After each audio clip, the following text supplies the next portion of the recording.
अच्छा, आपके पास सबके पास रिकॉर्डिंग का मैसेज आ गया है? सबके ऊपर रिकॉर्डिंग का मैसेज आ गया होगा। आज बड़ा इंपॉर्टेंट हम कुछ चीजें जो है ना, बिल्कुल आपको आज कल जो हमने सवाल जिस सवाल पे रुके थे, इंशाल्लाह वो बिल्कुल आपको आज क्लियर हो। आवाज आ रही है ना सबको? कंफर्म करते हैं और मुझे ये बताएं कि रिकॉर्डिंग का मैसेज आ गया है कि नहीं आया।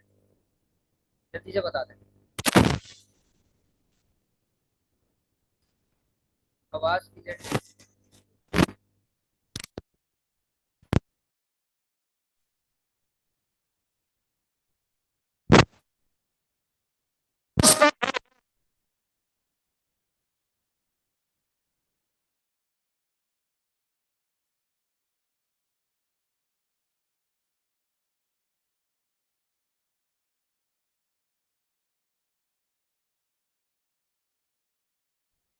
जो कल जिस सवाल पे हम रुके थे, हमने कल क्या किया था, कल एक काम किया था हमने। एक क्वेश्चन किया था, आप लोग सब मेरे ख्याल में मैं एक्सपेक्ट कर सकता हूँ कि आप लोगों ने सबने ज्वाइन किया था कल। तो समझ, आप बताएं किस सवाल पे हम रुके थे। अच्छा, समझ को जरा अनम्यूट कर लेते हैं। समझ, can you unmute your self?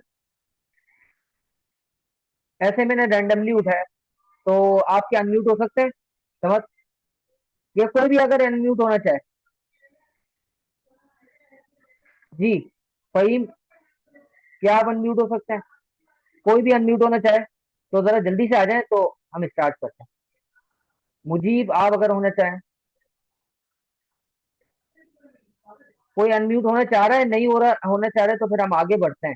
क्योंकि देखिए इसमें ना एक बात, एक चीज है। हम कहाँ पे रुके थे? हम बेसिकली जिस सवाल पे रुके थे हम ये था कि, जी, क्या चैट पे है? अच्छा, कल अवेलेबल नहीं थे। बहरहाल कल आप रिकॉर्डिंग जरूर देख लीजिएगा। बेसिकली हमने ना कल एक काम किया था मुझे, हमने ये किया था कि हमने बाकायदा एक क्वेश्चन किया था जिसमें हमने ये सीखा था कि how to approach the question. कोई भी एक क्वेश्चन उसको रीड कैसे करना है। और कल हमने स्किल सेट देखी थी, कल वहां से स्टार्ट किया। तो फिर हम आखिरी सवाल पे रुके थे कि बेसिकली वो जो क्वेश्चन है वो एक आइडियल वे में किस तरह होना चाहिए, उसकी एक अप्रोच की, what, how, why and so what approach जिसको हम कहते हैं, वो हमने अप्लाई करनी है। और एक सवाल मुझसे किया गया था कि भाई क्या हर क्वेश्चन में अप्लाई करनी है? और बहुत सारे सवाल आते हैं कि सर इतना अगर आइडियल वे में अगर हम करेंगे तो क्या ये कर सकेंगे एग्जाम में, क्या ये पॉसिबल भी है, या किस तरीके से हमें अगर अप्रोच करना है इतने आइडियल वे में। तो ये तो शायद सर एक ही सवाल में पूरा, यानी कि टाइम निकल जाएगा और एग्जाम का टाइम खत्म हो जाएगा। और एग्जाम में वैसे भी इतने आइडियल वे में सोचना शायद पॉसिबल नहीं होता। और इसके अलावा और भी बहुत सारी चीजें थी कि भाई सवाल के साथ बगैर इंटरेक्ट करना है। तो आइडियल वे क्या है वो तो हमने कल समझ लिया, आइडियल वे तो मैंने आपको बता दिया था। अब इसको कैसे डेवलप किया जाए, कैसे कौन से स्किल सेट के लिए क्या काम हमें करना है, ठीक है ना, उसके ऊपर हम आएंगे। उससे पहले हम एक काम करते हैं। पहले हमने देखा था कि क्वेश्चन को कैसे अप्रोच किया जाए ना। आज इसके ऊपर एक काम करते हैं, एक पास पेपर भी हम करते हैं। और साथ के साथ ये भी सीखेंगे कि अगर एग्जाम में आपके पास 3 क्वेश्चन आ रहे हैं तो तीनों क्वेश्चन को कैसे अप्रोच करना है, ठीक है ना। तो हम एक तरह से आज एक और प्रैक्टिस हम करते हैं कि एग्जाम, यानी कि एग्जाम का पेपर मेरे पास आ गया, तो वो भी हम देखते हैं। उसके बाद है ना, मैं फिर एंड में आऊंगा कि हमारे पास क्या क्या सोर्सेज है और किस तरीके से हमें जो है ना चीजों को लेके चलना है, स्ट्रैटेजी क्या होनी चाहिए, अब कौन सा सवाल, मतलब कौन से क्वेश्चन को हमें करना चाहिए, और डे ऑफ एग्जाम यानी कि एग्जाम के दिन पे हमें क्या करना है। तो अभी अभी एक काम करते हैं, अभी एक काम करते हैं, हम सिर्फ जो कल वाला काम किया था ना हमने कि क्वेश्चन को कैसे अप्रोच करना है, उसी को करते हैं। और फिर पूरा एग्जाम पेपर और डे ऑफ एग्जाम को ना हम एंड में लेके बैठे, ठीक है, कि एग्जाम के दिन हमें क्या करना है। तो अभी सबसे पहले आ जाते हैं सर, ये विंटर 2023 का क्वेश्चन है। ये बेसिकली 3 क्वेश्चन है, ठीक है। तो सबसे पहले आ जाता है क्वेश्चन नंबर 1 पर। क्वेश्चन नंबर 1 को हम पढ़ने की कोशिश करते हैं। जब भी कोई क्वेश्चन है ना आपके पास, अब एक क्वेश्चन को अप्रोच करने का तरीका मैं बता रहा हूँ, तीनों का नहीं। कल हमने सिर्फ ये सीखा था कि रीड कैसे करना है, स्किम कैसे करना है। आज हम ये सीखते हैं कि क्वेश्चन को अप्रोच कैसे करना है। तो देखिए, जो भी क्वेश्चन आप करने लगे, सबसे पहला काम आपने क्या करना है, आपने रिक्वायरमेंट देखनी है। आपके पास क्वेश्चन पेपर आया, आपने कोई क्वेश्चन अटेम्प्ट करने का सोचा, उसकी सबसे पहले रिक्वायरमेंट देखी और रिक्वायरमेंट को स्किम शुरू करें। सर सबसे पहली जो मुझे रिक्वायरमेंट यहाँ पे नजर आ रही है, calculate what each provider of finance would receive if आईयूएस were force into liquidation. तो ये बेसिकली कैलकुलेटिव क्वेश्चन है, बीएफडी वाला area. Estimate the value of all आईयूएस ordinary shares if the reconstruction proceed. अच्छा, रिकंस्ट्रक्शन आई थिंक रिकॉन्स्टिट्यूशन है, यानी कि reorganisation है। तो ये हमें ऐसे, ये भी एक बीएफडी का क्वेश्चन है, ठीक है, और ये वैल्यूएशन हम कह सकते हैं। इसके बाद थर्ड पे है, तो वो है evaluate whether reconstruction is likely to be acceptable to each class of finance provider. ये एक और पार्ट है। इसके बाद पार्ट डी देखें, इवेलुएट द लाइकली। अच्छा, इसी तरह अप्रोच करना है जिस तरह मैं पढ़ूं, जाहिर सी बात है आप जब स्किम थ्रू करेंगे ना, वो जब हम एग्जाम के पेपर को अप्रोच करने का सीखेंगे ना, तो उसमें मैं आपको बताऊंगा स्किम थ्रू कैसे करना है। लेकिन कोई भी क्वेश्चन आपने अपना अप्रोच करना है तो सबसे पहले रिक्वायरमेंट देखिए। Evaluate the likely cause of resistance from workers being moved to mulberry plantation and recommend how this resistance could be addressed। ठीक है जी। अच्छा, ये एक कंप्लीट थ्योरेटिकल रिक्वायरमेंट आ गई सबसे पहली। ठीक है, उससे पहले कैलकुलेशन चल रही। तो तकरीबन 6 और 4 10 और 10, तकरीबन 22 मार्क्स उसने बीएफडी, यानी कि डायरेक्ट बीएफडी से रिलेटेड पूछे कि ये जो पार्ट सी है ना, इसमें कोई थ्योरेटिकल पार्ट भी होगा। ठीक है। अच्छा, ई देखें, describe 4 options for developing an online brand and recommend with justification how this should be done। मैं आपको ना इस क्वेश्चन पेपर में कम से कम दो दो रिक्वायरमेंट ऐसी दिखाऊंगा कि जो डायरेक्टली कॉन्सेप्चुअल रिक्वायरमेंट है, और वो ऐसी रिक्वायरमेंट्स हैं कि जिसके बारे में ना इंटरैक्टिव क्वेश्चन है आईसीडब्ल्यू का अलग से, ना उसके ऊपर कोई सेल्फ टेस्ट क्वेश्चन है। शायद आईसीडब्ल्यू के क्वेश्चन बैंक में उसने कुछ इससे रिलेटेड, इन रिक्वायरमेंट से रिलेटेड पूछा है। लेकिन अगर आपने थ्योरी रिवाइज की होगी और थ्योरी देखी होगी ना, तो आप इजीली ये वाला क्वेश्चन अटेम्प्ट कर लेंगे। Describe 4 option for developing N online brand. अच्छा, मुझे एक बात बताएं, आपके पास अभी अभी आपने थ्योरी नहीं पढ़ी है, मुझे बताएं आपके जहन में क्या आ रहा है? Describe 4 option for developing N online brand. Sir, क्या ऑप्शन है? आप इसको किस तरीके से करेंगे? जी। जी सर, जल्दी से बताएं। Describe 4 option for developing N online brand. क्या ऑप्शन है हमारे पास? ऑनलाइन ब्रांड को डेवलप करने के लिए क्या ऑप्शन है? नहीं आ रहे ना जहन में? बताएं। ऑनलाइन वेबसाइट बता रहे हैं सफीउल्लाह, ठीक है, और ऑनलाइन वेबसाइट आ गई। जी। जी सर।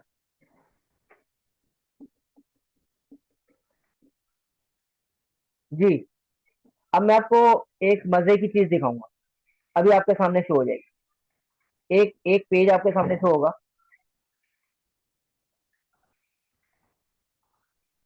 जबरदस्त। Existing brand, new brand with retail affiliation, बहुत जबरदस्त। अब ये जो आपने, आपके जहन में आइडियाज आ रहे हैं, मैं आपको जरा दिखा देता हूँ कि सर ये कहाँ से पूछा है। ये आईसीडब्ल्यू का ब्रांड मैनेजमेंट का चैप्टर है। इसका पेज नंबर आप यहाँ पे कहीं लिखा होगा, क्योंकि ये मैंने एक्सट्रैक्ट किया है। ये पेज नंबर 447 पर है। ठीक है, और यहाँ पे देखें, ये ऑप्शन बता रहे हैं। Migrating traditional brand online, extension of traditional brand, partner with existing brand and create a new digital brand। Sir, क्या आपको लगता है कि ये डायरेक्टली यहीं से पूछा गया या नहीं? जी, जल्दी से बताएं। जी। अब अगर किसी ने ये पढ़ा हुआ होगा ना, तो बहुत आसानी से वो अटेम्प्ट कर लेगा, उसको कोई मसला नहीं होगा। लेकिन अगर किसी ने नहीं पढ़ा होगा तो भी वो अटेम्प्ट कर सकता है, लेकिन ज्यादा चांस ये है कि वो डी ट्रैक हो जाए, या उसके जहन में 1 से 2 ऑप्शन आएंगे, या ज्यादा ऑप्शन। बिल्कुल एसपीएम की बुक से भी है।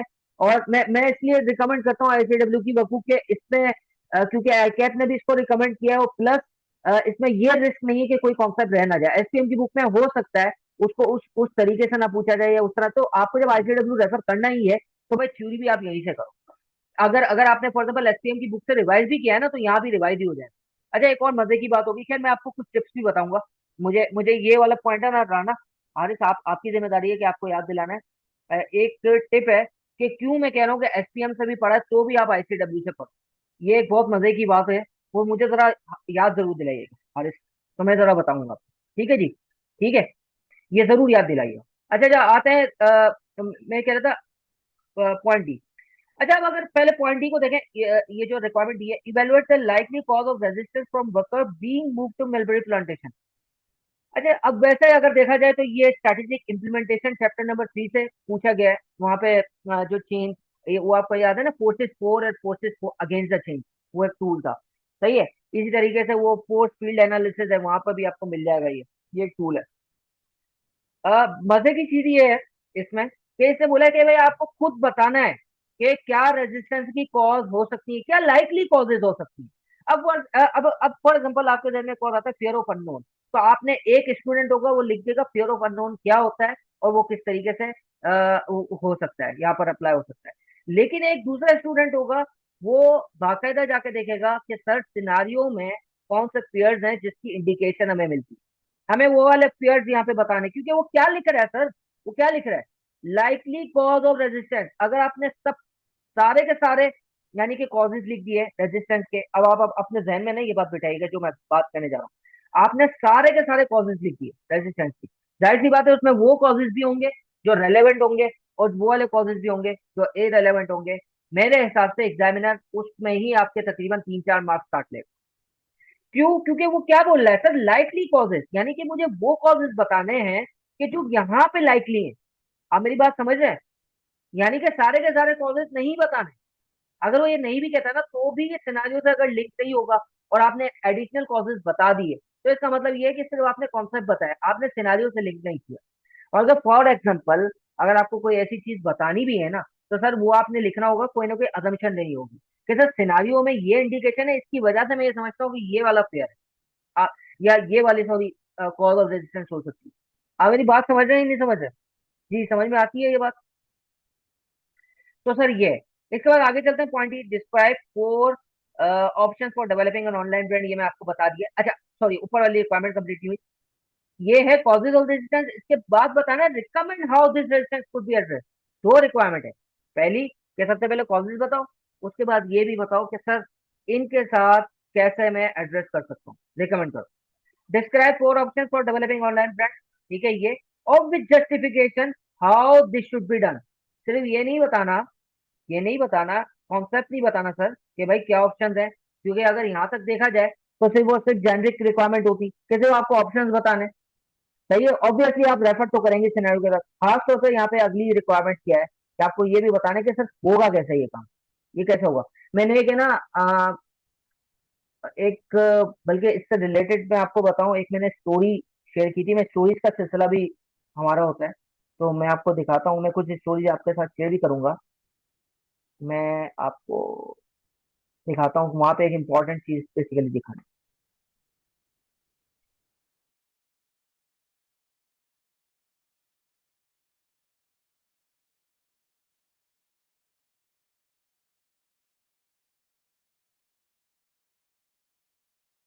तो ये स्ट्रक्चर डिलेमा के ऊपर एक स्टोरी शेयर की थी। तो यहाँ पे अगर आप देखेंगे ना, तो रिक्वायरमेंट से एंड में ना हमने ये बताया कि how each structure should be implemented. तो इस तरह की कुछ रिक्वायरमेंट है जो आपसे पूछी गई है, और वो हम इंशाल्लाह देखेंगे। ठीक है जी। तो ये बात हो गई। इसके बाद हम देखते हैं ये पार्ट बी और ई। अच्छा, बीएम से रिलेटेड ये है कि रिक्वायरमेंट अगर आप सिनारियो पढ़ते हैं, Indus valley is located near Sukkur. Indus valley is located near Sukkur, एक सिटी है। It is well established family owned business which buys raw silk in bulk and spins into thread then weaves into yarn. यानी कि वो simple सी बात है, उसको process करते हैं। This is sold to cloth manufacturing mainly in Pakistan. Pakistan में ज्यादा काम करते हैं। For many years the majority of silk. अच्छा, अब एक ये इंपॉर्टेंट बात है कि ये मेनली पाकिस्तान में काम करते हैं। जब ऑनलाइन होगा तो हो सकता है कि वो ग्लोबल ब्रांड की तरफ जाना पड़े। ठीक है ना, वो हमारी रिक्वायरमेंट भी है, तो इसके साथ कनेक्ट करना है। रिक्वायरमेंट पहले हम इसलिए पढ़ते हैं ताकि उसी को जहन में रख के हम सिनारियो देखें। For many years the majority of silk was purchased from a trusted local supplier. Unfortunately this supplier's silk farm suffered from a serious disease recently, meaning the whole plantation had to be destroyed at short notice. अच्छा, अब यहाँ पे एक बड़ा मसला आ गया कि हम अपने जो हमारी रॉ मटेरियल है उसके लिए एक सप्लायर के ऊपर डिपेंडेंट है। सही है। लेकिन हुआ ये कि सीरियस डिजीज आ गई, प्लांटेशन हो गई, जिसकी वजह से वो सब कुछ खत्म करना पड़ गया। तो अब हमारा जो सप्लायर है जो कि हमें यानी कि रॉ मटेरियल रॉ सिल्क देता था, उसको वो नहीं मिल पा रहा, तो वो फिर हमें भी सप्लाई नहीं कर रहा। The supply is not fortunately unfortunately not intending to start their business. अच्छा, वो बंद ही हो गया। This has left IVS unexpectedly short of supplies of raw silk in the face of large order book from its customers. IVS has struggled to source silk from elsewhere, resulting in many cancelling orders. अच्छा, screen update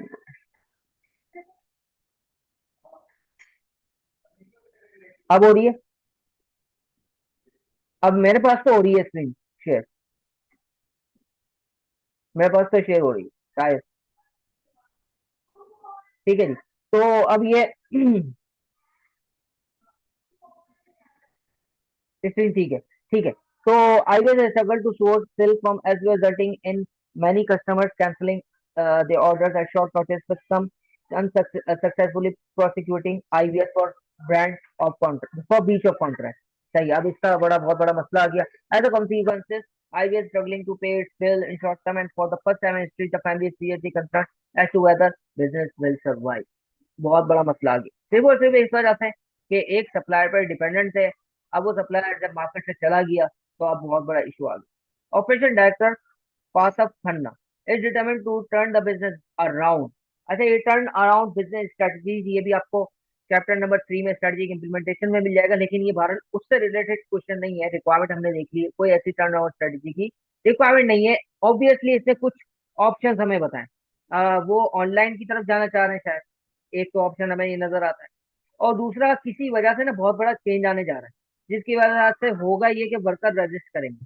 वो change किया जरा वो देखते हैं, and इसके बाद आगे बढ़ते हैं। सही।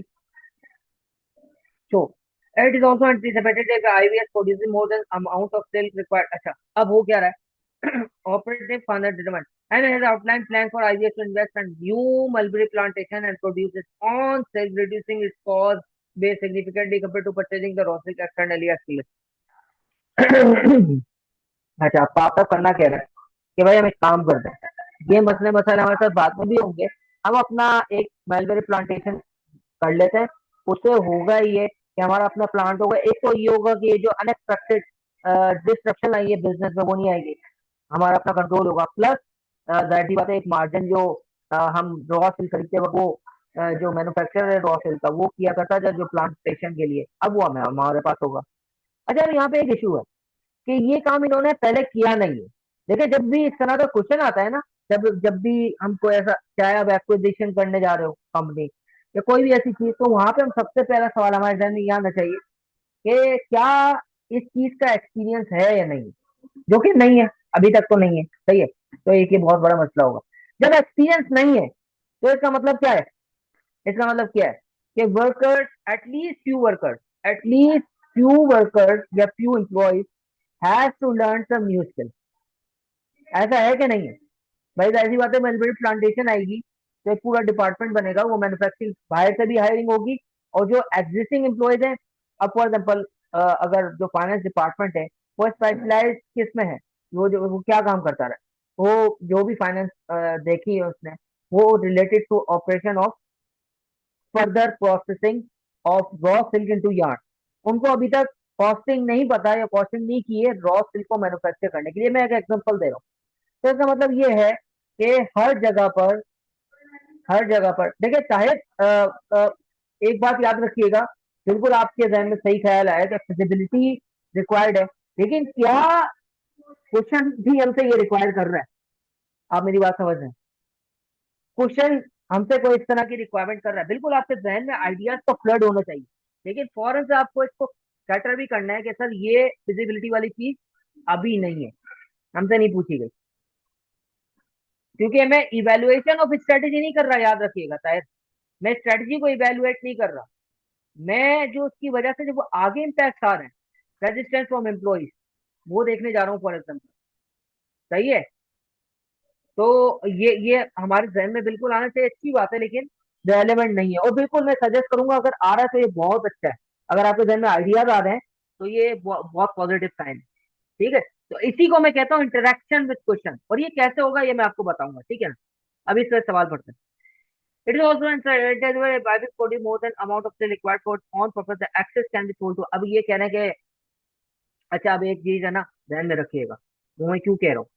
रिक्वायरमेंट हमने सारी की सारी पढ़ी नहीं है, एक रिक्वायरमेंट है जो हमने नहीं देखी। Discuss income tax and sales tax implications if the brand approves the investment in new mulberry plantation।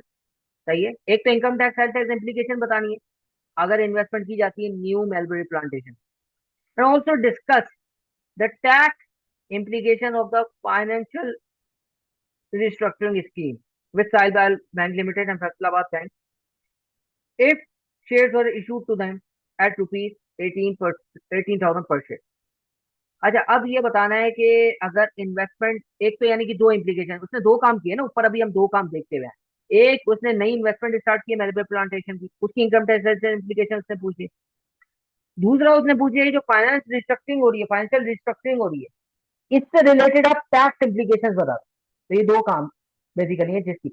अच्छा, मजे, इसने एक काम मजे का क्या किया, इधर उसने income tax sales tax clearly लिख दिया, इधर सिर्फ टैक्स इम्प्लीकेशन लिख दी। तो फाइनेंशियल रिस्ट्रक्चरिंग में आप मुझे बताएं, क्या फाइनेंशियल रिस्ट्रक्चरिंग में सेल ऑफ गुड्स या सेल ऑफ सर्विसेज का कोई अमल दखल है? क्या सेल ऑफ सर्विसेज या सेल ऑफ गुड्स इंक्लूडेड है फाइनेंशियल रिस्ट्रक्चरिंग में? जी, जी सर,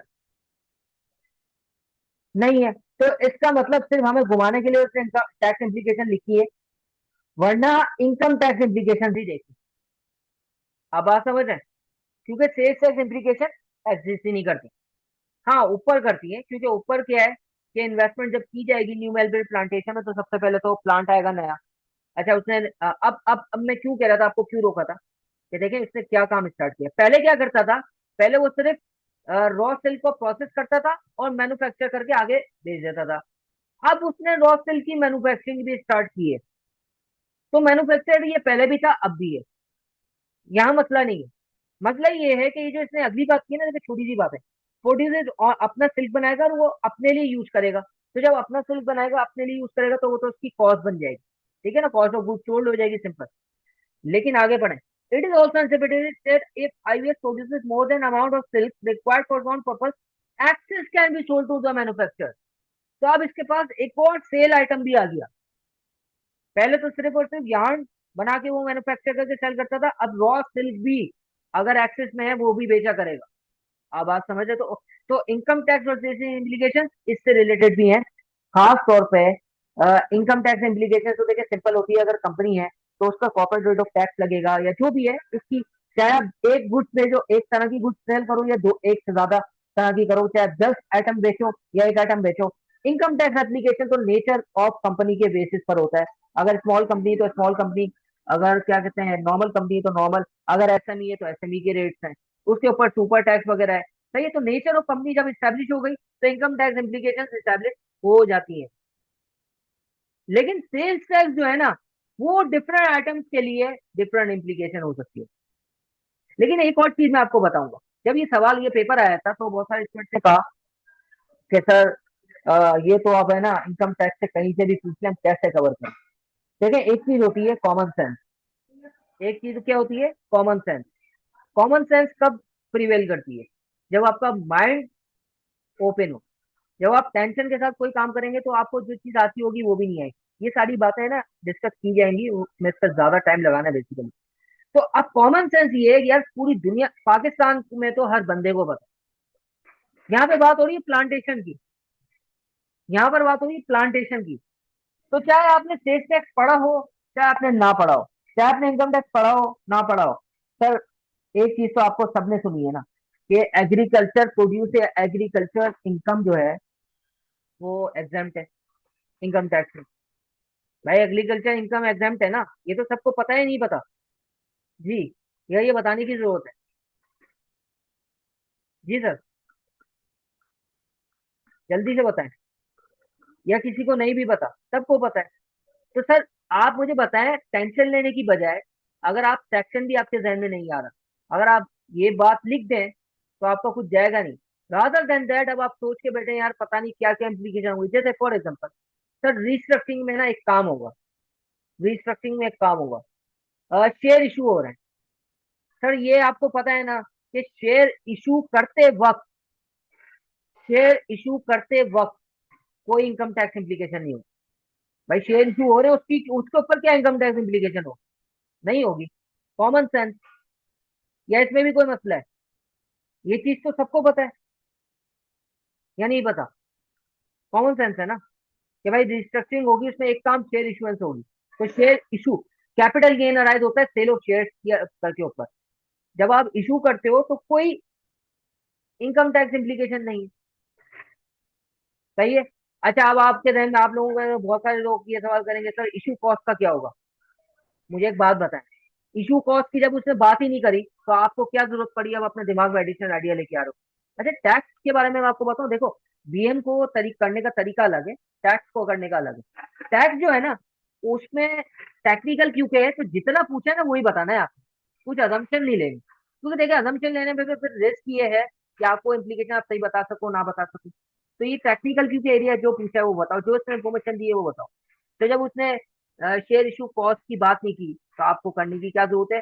बहरहाल उसका भी कोई ऐसा ट्रीटमेंट नहीं, शेयर इशू कॉस्ट कॉस्ट का पार्ट बन जाता है। वो कैपिटल गेन में, जाहिर सी बात है, कॉस्ट में इंक्लूडेड होगा, तो वो भी कैपिटल गेन के वक्त राइट होगा उसकी इम्प्लीकेशन। लेकिन बताने का मकसद है कि उसके बारे में सोचने की जरूरत नहीं। लेकिन ये तो सबको पता है ना, शेयर इशू करते वक्त कोई इनकम टैक्स इम्प्लीकेशन नहीं होती, ये तो आइडिया है ना। ये तो सबको पता है या नहीं पता? जी। तो आप क्या ये तो बातें तो लिख सकते हो कि नहीं लिख सकते, अगर कॉमन सेंस में आप काम करो, चाहे कहीं से भी क्वेश्चन आ गए, ये दो बातें तो है ना। तो इन दोनों बातों की है ना बाकायदा मार्क्स। और यकीन करें, जब मैं आपके सामने पॉइंट बताऊंगा वो सब आपके जहन में आ रहे हैं। आप 100% मार्क्स इसमें आराम से ले सकते हो। और इतना आसान क्वेश्चन था ये, रिक्वायरमेंट थी टैक्स से रिलेटेड, कि ये मैं समझता हूँ वन ऑफ इजीएस्ट। तो कामरान, आपने यस का है, वो बाकी सब क्या समझते हैं ये? तो आगे चलते हैं, आगे चलते हैं। The investment manager would create some change management issues. अच्छा, अब आ गया देखो चेंज मैनेजमेंट। सर हमें चेंज मैनेजमेंट के ऊपर बात करनी थी। अब आइए रिक्वायरमेंट के इंफॉर्मेशन चेंज मैनेजमेंट की। ठीक है। अभी तक ऑनलाइन ब्रांड की भी बात नहीं आई है, अभी तक टैक्स की भी बात डायरेक्टली नहीं आई है। अभी तक हमने क्या समझा है? हमसे रिलेटेड, अगर मैं फॉर एग्जाम्पल मेरे सामने ये तीन रिक्वायरमेंट्स है, डी, ई और एफ, तो मैंने क्या समझा अभी तक? कुछ भी डायरेक्ट नहीं समझा अभी तक, सब बैकग्राउंड इन्फॉर्मेशन। ठीक है ना? अब आगे चलते हैं। हाँ, एक चीज मैंने समझ ली कि सेल्स टैक्स से रिलेटेड एडिशनल पॉइंट आ गया। ठीक है ना? एक चीज मुझे समझ में आ गई। Investment would create some change management issues, some staff would need to reskill. अब मैंने प्रिडिक्टिव एनालिसिस की बात की थी। प्रिडिक्टिव एनालिसिस का फायदा क्या होता है? एक तो आप क्वेश्चन के साथ इंटरेक्ट करते हो ना, ऑटोमेटिकली आपका एक वो कनेक्शन बन जाता है। दूसरा एक फायदा ये होता है कि आप पहले से कोई चीज एक्सपेक्ट करोगे, और जब वो आपको मिलेगी ना तो आपका कॉन्फिडेंस लेवल बहुत जबरदस्त हो जाएगा। तीसरी, आपको समझ में जल्दी आ जाएगा, टाइम नहीं लगेगा।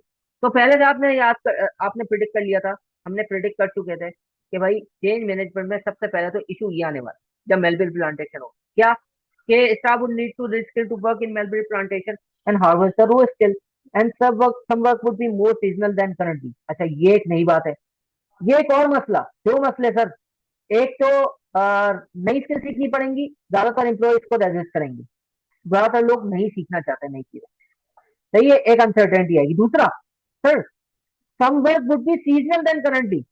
अच्छा, अब ऐसा काम भी आ जाएगा जैसे प्लांटेशन है, अब वो सीजनल होगी, तो उससे अगर कोई एम्प्लॉय, एग्जिस्टिंग एम्प्लॉय, देखो अभी जो काम कर रहा है, देखो देखना आप जरा समझो, एग्जिस्टिंग एम्प्लॉय जो काम कर रहा है एग्जिस्टिंग प्लांट उसमें, मतलब वो जो यार्न बनाने में, तो उसमें तो कोई सीजनल वर्क नहीं है ना, वो तो चल रहा है पूरा साल।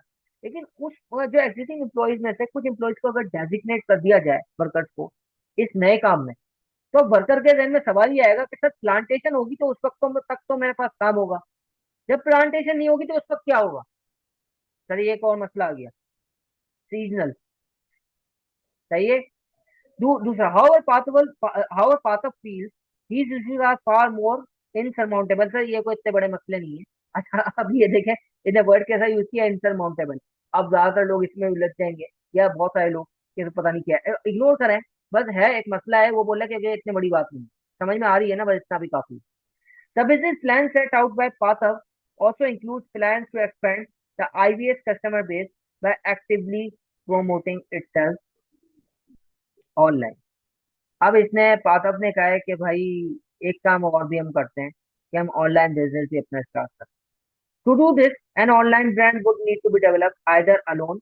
अच्छा, अब देखें, अब आप देखें, मैं जब बोल रहा था ना, देखें 50% तो आप बी अटेम्प्ट कर लेंगे। दो ऑप्शन तो इसने खुद बता दिए, आइदर अलोन और in partnership with an existing online brand. तो दो ऑप्शन तो खुद बता दिए इसने, या तो आप किसी के साथ काम करें, पार्टनर का पार्टनरशिप करें, और दूसरा, या आप खुद काम करें। अच्छा, जब खुद करेंगे ना तो अब आपके जहन में मुख्तलिफ आइडियाज आ सकते हैं। फॉर एग्जाम्पल, अगर आप खुद करेंगे, अगर आपने वो नहीं भी पढ़ा, तो आपके जहन में क्या आइडिया आएगा कि यार मैं अपनी वेबसाइट बनाऊं। वो एक बंदे के जहन में आया भी था कि अपनी वेबसाइट।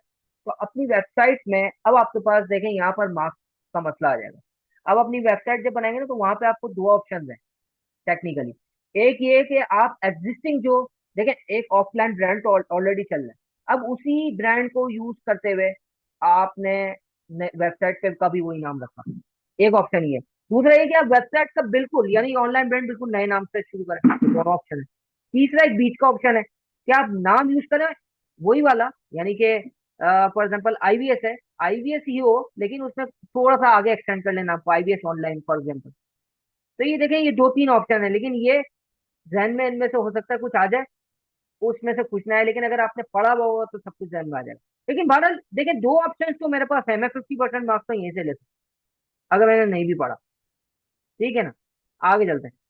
अच्छा, अब अगला आप लोगों को तो आएगा कि partnership with existing online brand. अगर मैं ये करूंगा तो देखें, अब आप देखें, ये वो बात है कि आपने बीएम की थ्योरीज पढ़ी हुई है, तो आपके जहन में आइडियाज आएंगे, ऑब्वियसली आएंगे। अब एक जैसे मैं आपको आइडिया बताता हूँ, और ये फिर उसके बाद मुझे आप बताइएगा, तब बताना कि यार ये कितना मुश्किल था जहन में आने, या कितना आसान। एक आइडिया ये है कि जब हम किसी के साथ पार्टनरशिप करते हैं, तो जो वो काम करेगा उसका इम्पैक्ट मेरे ऊपर भी आएगा कि नहीं आएगा। तो इसका मतलब, ये जो partnership with existing online brand है, वहां पे मेरी मेरी जो ब्रांड रेपुटेशन है, वो लिंक हो जाएगी मेरे एक्सटर्नल पार्टनर के साथ। तो यहाँ पे रेपुटेशन रिस्क एक आ गया। अब मुझे बताएं, ये आइडिया आना कितना मुश्किल था या आसान था? अगर मैं 1 to 10 में रेट करूं, तो ये आइडिया आपके जहन में कहाँ तक आप करेंगे कि यार इजीली, अगर मोस्ट इजी है तो आप 1 होगा, अगर बहुत ज्यादा डिफिकल्ट है तो 10 होगा। तो कहाँ रेट करेंगे 1 to 10 में, इस आइडिया के आने में? अभी आपने कुछ खास पढ़ा नहीं है, थ्योरी नहीं पढ़ी है। जी।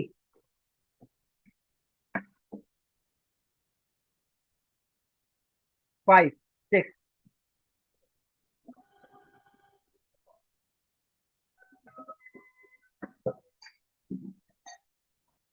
अच्छा, आप तो समझ, अब एक और सवाल है, सफीउल्लाह कामरान। ये जो 6 जिन लोगों ने किया है, उन्हें उनसे ये जानना है कि आपने थ्योरी एटलीस्ट एक दफा पढ़ी है नहीं पढ़ी।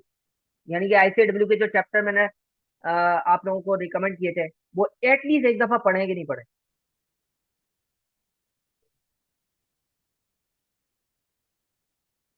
या रहता है? यस या नो में जवाब दें, जो 6 वाले हैं। पास पेपर पढ़ लिए? अच्छा, बाकी? अब्दुल समद कह रहे हैं कि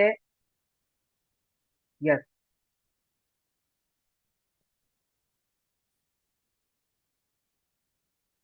अच्छा, अब एक मैं मजे की चीज बताऊंगा आपको, वो ध्यान में रखनी है। और वो ये है कि आप एक मजे की बात देख रहे हैं, मेरे पास चैट में यहाँ पे लिखा हुआ है, ये 3 लोगों ने 6 रेड किया है। 3 लोगों ने, अब्दुल समद, सफीउल्लाह, कामरान। सफीउल्लाह बोलता है कि सिर्फ पास पेपर पढ़ा है, अब्दुल समद कहता है मैंने थ्योरी भी पढ़ी है, कामरान कहता है मैंने कुछ भी नहीं पढ़ा।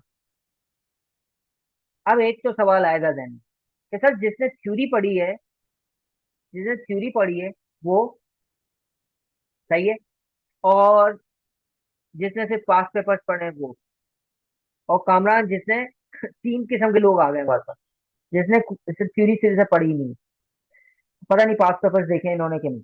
तीनों का 6 रेटिंग आ रही है, यानी कि तीनों समझते हैं कि 6 इतना है कि हाँ, इतना डिफिकल्ट नहीं है। सही, 10 क्योंकि मोस्ट इजी है तो वो 6 पर है तीनों। तो देखें, अब डिफरेंस कहाँ पे आएगा, जो थ्योरी जो पढ़ने वाला है उसका डिफरेंस क्यों नहीं आया? उसकी वजह मैं आपको बताता हूँ। अब्दुल समद, मैं ये कहूंगा इसमें कि आपने जो थ्योरी पढ़ी है ना, वो सिर्फ और सिर्फ शायद एक दफा पढ़ी है, या अगर दूसरी दफा देखी भी है ना, तो वो सही से उसको रिवाइज नहीं किया। मैं जब, मुझे याद है जब पेपर से पहले जो डिस्कशन हुआ है मेरा स्टूडेंट के साथ, तो उसमें मुझे अच्छी तरह याद है कि कम से कम ना कम से कम, ये अब्दुल समद ने, मुझे नहीं डिस्कशन हुआ था डायरेक्टली इस बारे में, लेकिन उन्होंने देखे खुद बोल दिया। करेक्ट है। जो थ्योरी पढ़ने का फायदा जो आपको नजर आएगा ना सर, वो कम से कम ना तीसरी दफा आप जब पढ़ लेंगे ना, यानी कि एक ही चीज आपके देखिए, अभी अभी मसला ये है कि आपने थ्योरी जो पढ़ी है वो, और जो जो बाकी बच्चा है जिसने थ्योरी नहीं पढ़ी, वो दोनों जो है ना एसपीएम पढ़ के आए। तो देखो, जहन में आइडिया उसके भी है। आप अब्दुल समद एक थोड़ा सा ये है कि हाँ, ये होगा कि आपको फास्ट आ जाएगा, जल्दी जहन में आइडिया आ जाएगा, जल्दी आ जाएगा। मुश्किल देखो, दो चीजें, कितनी जल्दी आइडिया आ रहा है ये एक अलग बात है। अब देखें, इस तरह की बात है ना, आपको नहीं, ये टेक्निकल बात है ना, इस वजह से मैं कर रहा हूँ कि वो माइंड किस तरह काम कर रहा है और फिर उसको हमें टारगेट कैसे करना है। सर दो बातें हैं कि आइडिया कितनी जल्दी आ रहा है, एक ये बात है, और आइडिया कितनी आसानी से आ रहा है, ये दो अलग अलग चीजें। आइडिया कितनी जल्दी आ रहा है, आइडिया कितनी आसानी से आ रहा है, बात समझ रहे हैं?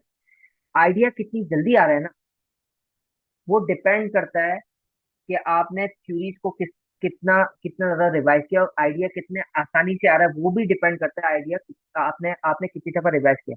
जो जो कामरान में और अब्दुल समद में डिफरेंस होगा, मैं जो एंटिसिपेट कर रहा हूँ कि कामरान को थोड़ा देर से आइडिया आया होगा, क्योंकि उसने वो थ्योरी पढ़ी नहीं है ना, जहन में नहीं है। अब्दुल समद ने क्योंकि पढ़ी है, तो उसको आइडिया जल्दी आ जाएगा, लेकिन मुश्किल दोनों को हो रही है एक ही तरह की, क्योंकि वो उसने रिवीजन, जब हम रिवाइज करते हैं ना, तो देखो सर समद दाऊद की मुझे वो जुमला याद है, बस इसके बाद आगे बढ़ते हैं।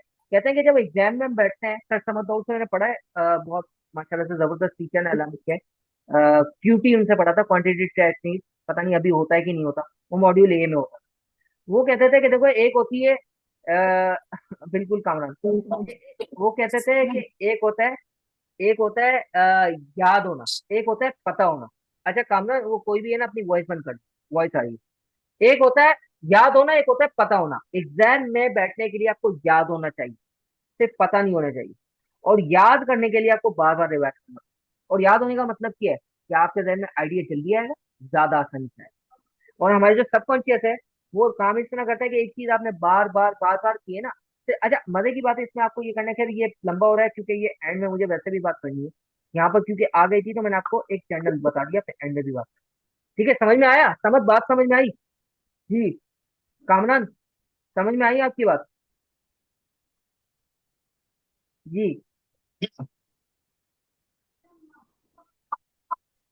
अच्छा सब अनम्यूट कर लें भाई, मैं अब ये चीज करने बैठूंगा तो टाइम निकल जाए। और सॉरी, म्यूट कर लें यार प्लीज, सबको कह रहा हूँ म्यूट कर लें।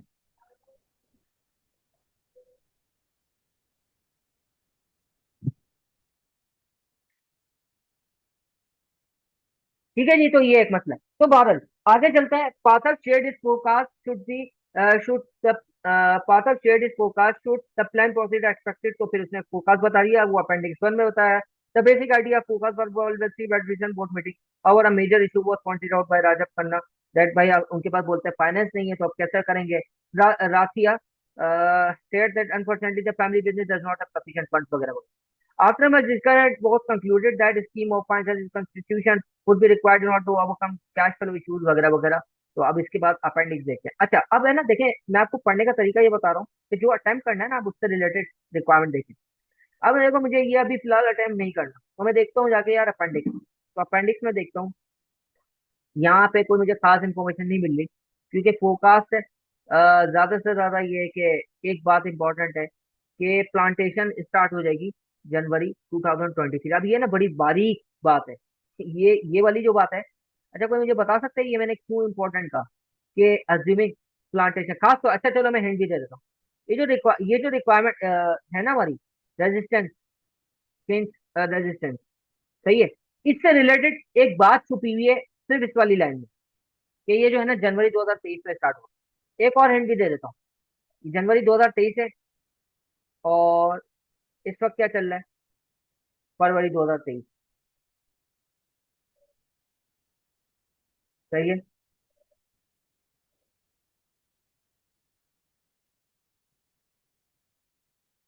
तो अब मुझे बताया कि सिर्फ ये वाली बात कि जनवरी 2023 से स्टार्ट हो रहा है, इसमें ऐसा क्या छुपा है कि जो चेंज से रिलेटेड है। ये बारीक बात है, बहुत मुश्किल है, लेकिन है सामने की।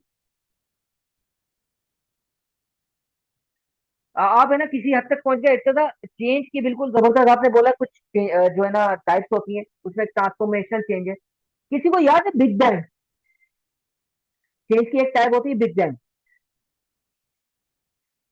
जी, याद आ रहा है? अच्छा चले, ये नाम है, नाम अगर याद नहीं भी आना ना, तो एक चीज बिल्कुल सामने की है। ये अगर आप देखें तो एक चीज हमें आइडिया हो रहा है कि ये जो जो भी चेंज आ रहा है ना, यानी कि मलबेरी जो प्लांटेशन है सर, ये फौरन स्टार्ट हो रही है, अचानक स्टार्ट हो रही है। ये देख रहे हैं जनवरी 2023 से, तो ये बोल रहा है कि अज्यूम कर रहा हूं मैं, तो इसका मतलब ये है कि इसको जो भी काम करना है 23 के अंदर अंदर करना है, यानी अभी फौरन से ये काम स्टार्ट हो जाएगा। तो सर मुझे ये बताएं, क्या ये चेंज सिग्निफिकेंट चेंज है कि नहीं, बहुत बड़ा चेंज है कि नहीं है? जल्दी से बताएं, क्या ये चेंज बहुत बड़ा चेंज है? प्लस ये बहुत जल्दी आ रहा है। तो इन दोनों को जब जब हम बात करते हैं तो ये होता है बिग बैंग।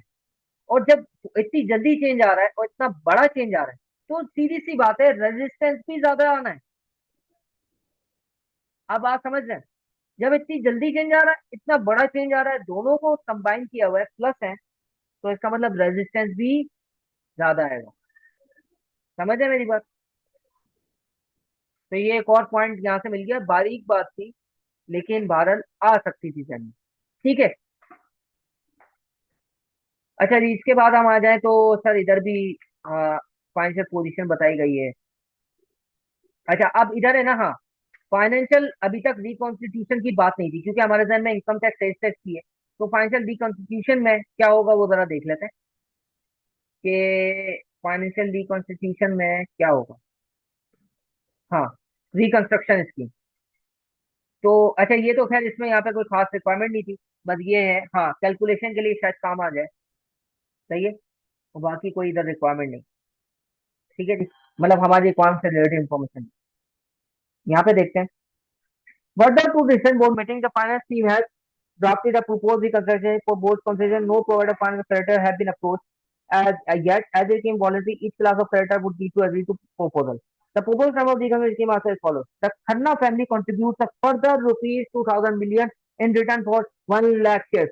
Sir, ये तो बात सीधी सादी है, अभी मैंने क्या कहा, income tax implication related to reconstitution. Sir issuance of shares भी इसका पार्ट है, तो क्या उसकी कोई इनकम टैक्स इम्प्लीकेशन है? नहीं है। Tribal bank loan and overdraft is converted into 250 million, 15% loan repayable in 2030 with a with a first fixed charge over property and 75,000 ordinary shares. Sir ये भी क्या है, क्या कहते हैं, इशुएंस ऑफ शेयर्स के ऊपर बात आ गई। तो फैसलाबाद बैंक लोन जो वो भी कन्वर्ट होगा इसी तरह, और 30,000 ऑर्डनरी शेयर्स में इशू होंगे इसमें। ठीक है जी। तो ये है, यानी कि अपना जो पुराना जो लोन है वो खत्म हो जाएगा, नया जो लोन है वो मिलेगा, प्लस ऑर्डिनरी शेयर भी इशू होंगे। तो वो जो नया पुराना लोन है वो कन्वर्ट हो जाएगा नए लोन। अच्छा अब यहाँ पे एक सीधा साधा सवाल है कि भाई एक और चीज जो हमें नजर आ रही है इनकम टैक्स इम्प्लीकेशन से रिलेटेड इस पूरी कंस्ट्रक्शन स्कीम में, वो क्या है? वो क्या है? बहुत आसान है यार, ये तो सामने की बात है, जल्दी से बताएं, वो क्या है?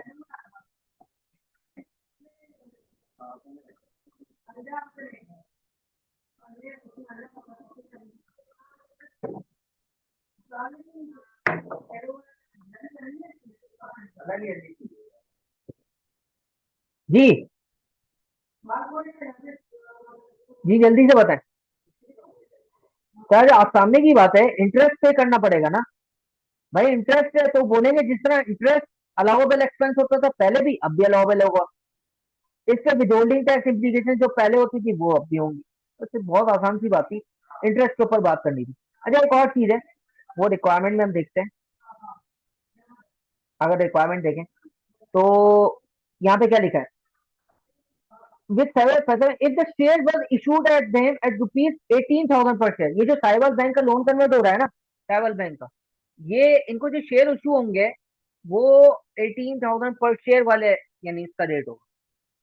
सही है, यानी कि वो जो शेयर इशू हो रहे हैं वो 18,000 के। सही है, मतलब हमें इस तरह से वर्किंग करनी है कि वो कह रहा है कि फेयर वैल्यू ऑफ शेयर जो उनको इशू हो रहे हैं वो 18,000 पर शेयर। तो इसका मतलब एक और इम्प्लीकेशन भी है कि पुराना लोन है वो नए लोन में कन्वर्ट हुआ। सही है, प्लस शेयर भी इशू हुए। तो इन दोनों को मिलाकर अगर मैं कंपेयर करूं पुराने लोन के साथ, तो कुछ गेन या लॉस आएगा, वो गेन या लॉस भी जो है एक तरह से वो अदर इनकम का पार्ट बन जाएगा, वो भी इनकम टैक्स इम्प्लीकेशन में हम उसको लेंगे, और उसके ऊपर भी कॉर्पोरेट रेट ऑफ टैक्स। तो ये दो तीन बातें थी, इसमें से दो तीन बातें बहुत आसान थी, एक दो थोड़ी सी मुश्किल थी। ठीक है जी। अच्छा, अब मैंने ना एक एक कोशिश की है कि आई कै जो क्या कहते हैं, सॉरी, आई कैप का जो सजेस्टेड आंसर है ना, उससे थोड़ा डिफरेंट मैंने अपना सजेस्टेड आंसर बनाया है। और वो आप लोगों के सामने शेयर कर देता हूँ, ताकि आपके जहन में एक डाइवर्सिटी भी हो कि भाई अपने वर्ड्स में भी किस तरह लिखा जा सकता है। तो मैं आपको बताता हूँ।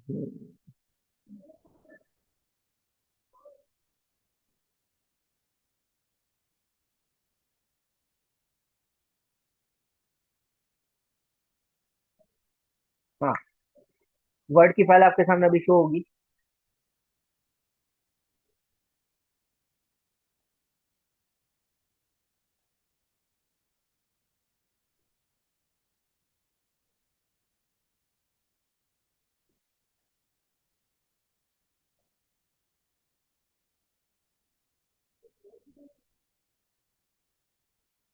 वर्ड की फाइल क्या हो गया,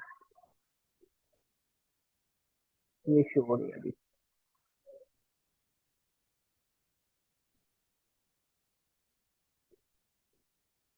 ये आपके सामने शो हो रहा है, फाइल नजर आ रही है सबको? फाइल नजर आ रही है ना? अच्छा, कॉजेज ऑफ रेजिस्टेंस क्या थे कि एक तो न्यू स्किल एडेप्टेशन, नई स्किल्स चाहिए। I was operating with in a consistent business model, consistent business model था, ये एक अच्छा वर्ड था मैंने लिखा है। Which has likely ingrained established routine.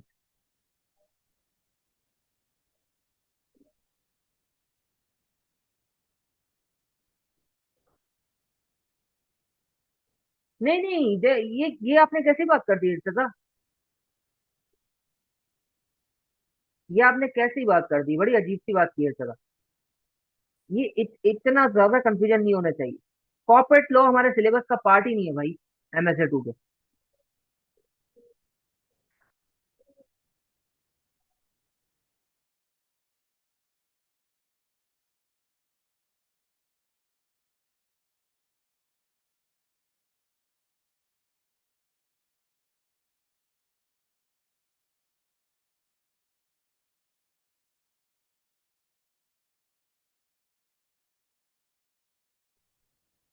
ये मुजीब ने जो बात की थी, सॉरी, क्या कह रहे थे कि corporate law, sir corporate law तो हमारे सिलेबस का पार्ट ही नहीं है, कैसी बात कर रहे हैं आप इर्तिजा?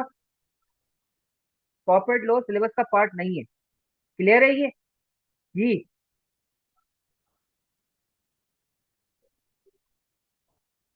इतना कंफ्यूजन करने की जरूरत नहीं है भाई।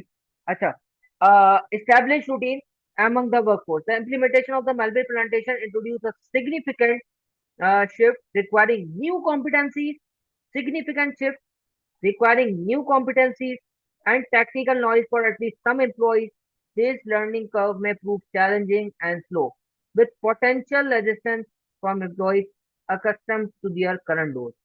मैं ये नहीं कह रहा कि एग्जैक्टली इसी तरह अच्छे वर्ड यूज करें, लेकिन बहरहाल इसमें तो कुछ चीजें हैं जैसे कि एस्टैब्लिश रूटीन्स हैं, सिग्निफिकेंट शिफ्ट या significant change, consistent business model, ठीक है, स्टेबल बिजनेस मॉडल, सही है, requiring new competencies and knowledge, ये इस तरह की जो आपने यहाँ पे यूज करना है। ठीक है, pace of transform pace of transformation. अच्छा, अब ये एक और बात है, ये में हमने क्या देखा कि जल्दी चेंज आना है। तो current projection suggest will launch immediately, almost immediately, क्योंकि वो तो कह रहा है assumption उसने क्या ली है, एक महीने पहले की आइडिया, अभी अभी बोर्ड मीटिंग हो रही फरवरी में, और assumption है जनवरी की, तो मतलब ये तो फौरन स्टार्ट करना। वाइल देयर में भी लॉजिकल स्टार्टिंग पॉइंट, ठीक है, और इसकी शायद जरूरत थी, क्योंकि ऊपर उसने कहा कि भाई अब तो सर्वाइवल का इशू आ गया, तो शायद इन्होंने बहुत रैपिड लेना है, तो मैंने इसलिए लिखा कि लॉजिकल स्टार्टिंग पॉइंट है, rapid roll out align with bring bang approach, ये बिग बैंग अप्रोच है, demanding Swift adjustment from employees, the accelerated change leaves limited time for training and for workers to adapt to the new workflow, possibly heightening discomfort। ठीक है, तो ये एक मसला आएगा। Uncertainty sir, job security, ये तो हमने पहले देख लिया था। चेंज इनहेरेंटली, अब ये वाला जो मसला है ना, वो तो होता ही है, कैरीज अनसर्टेनिटी विच इनहेरेंटली, मतलब ये तो है उसके साथ कनेक्टेड है, which may lead workers could feel that as business evolves, their previously stable position may become less certain, introducing stress related to unknown. Technological advancement and online expansion. अच्छा, अब जो चेंज है वो चेंज मेलबेरी प्लांटेशन है, और उससे connected एक बात है कि ऑनलाइन भी काम ये स्टार्ट करेंगे, क्योंकि उसने जब मेलबेरी प्लांटेशन की बात करी उसके फौरन बात क्या बोला कि ऑनलाइन भी, तो ये क्योंकि चेंज दोनों ही आएगा तो इस वजह से ऑनलाइन के ऊपर भी बात करनी है। So integral part of growth strategy is to strengthen the online presence, likely involving increased technology used to handle online orders. This shift could intensify concern over skill gap with employee may appear that taken liabilities may not meet future requirements. अच्छा, ये वाली जो बात है ना, ये मैंने आई cat के आंसर में, क्योंकि ये पॉइंट था तो इसको मैंने रिवर्ट किया अपने, लेकिन मुझे ये वाला पॉइंट लिखने का दिल नहीं चाह रहा था। कोई इसकी वजह बता सकता है? ये वाला पॉइंट लिखने का मुझे दिल ही नहीं चाह रहा था। जी, मेरा जो पॉइंट ऑफ व्यू है उसके हिसाब से अगर आप रिक्वायरमेंट देखें तो रिक्वायरमेंट क्या है? Evaluate the likely cause of resistance from the worker being move to mulberry plantation. सही है।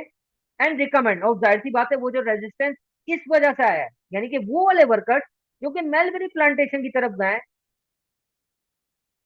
उसके वजह से जो आया, तो फिर रिकमेंड करना है कि ये इसको एड्रेस कैसे किया जाए। तो ये दोनों जो रिक्वायरमेंट है मेरे हिसाब से ये तो है उन इम्प्लॉयज के लिए जो कि मेलबरी प्लांटेशन कर रहे हैं। रिक्वायरमेंट में क्या ऑनलाइन की कोई बात है? उसे या तो ये लिखता ना, देखो मैं आपको आंसर अगर पढ़ूं, बल्कि मैं स्क्रीन शेयर कर देता हूँ क्योंकि बार बार स्क्रीन शेयर करना पड़ रहा है, मैं काम करता हूँ स्क्रीन शेयर कर देता हूं। अच्छा, अब है ना एक बात बताएं, एक तो रिक्वायरमेंट में ये बात नहीं है कि भाई वो जो रिक्वायरमेंट में तो ये बात होती, रिक्वायरमेंट में या तो ये बात होती कि भाई जो भी ग्रोथ स्ट्रेटेजी है ना, जो कि उसने आंसर में भी लिखा, देखो आंसर में क्या लिखा है, आंसर में क्या लिखा है कि integrate part of growth online presence, integrated part of the growth strategy. तो इसने ये नहीं बोला रिक्वायरमेंट में कि जो ग्रोथ स्ट्रेटेजी है उसके वजह से जो रेजिस्टेंस आएगा आपको वो बताना है। इसने सिर्फ बोला मेलबेरी प्लांटेशन की वजह से जो आएगा वो बताना है, तो इसने रिक्वायरमेंट में बहुत स्पेसिफिक होगी। दूसरा, हाँ एक ये बात हो सकती है कि रिक्वायरमेंट में स्पेसिफिक हो लेकिन उसने ऊपर कोई कनेक्टेड कनेक्शन बनाया हो, तो यहाँ पे भी अगर हम देखें कि तो क्या मालबेरी प्लांटेशन के साथ ऑनलाइन का कोई लिंक है, देखते हैं। To work in Malay and harvest the raw silk and some work could be more thinner. However, Pathak feels these uses are far more thinner. The business plan set out by Pathak also includes plans to expand the IVS customer base by actively promoting itself online. Sir ये तो overall business की बात हो रही है, ये मेलबेरी plantation का नहीं है कि हाँ चलो ये मैं कहता कि मेलबेरी प्लांटेशन का के वाले बिजनेस का एक पार्ट है इंटीग्रल, कि भाई वो ऑनलाइन भी उसको प्रमोट किया जाएगा मेलबेरी या रॉ सिल्क को। ऐसी तो कोई बात नहीं है ना, रिक्वायरमेंट में भी वो बड़ा स्पेसिफिक है। तो मुझे ऐसा लगता है, मेरा पर्सनल व्यू ये है कि सर ये वाला पॉइंट लिखने की जरूरत नहीं होनी चाहिए। आप मेरी बात समझ रहे हैं? जी, बात समझ में आ रही है?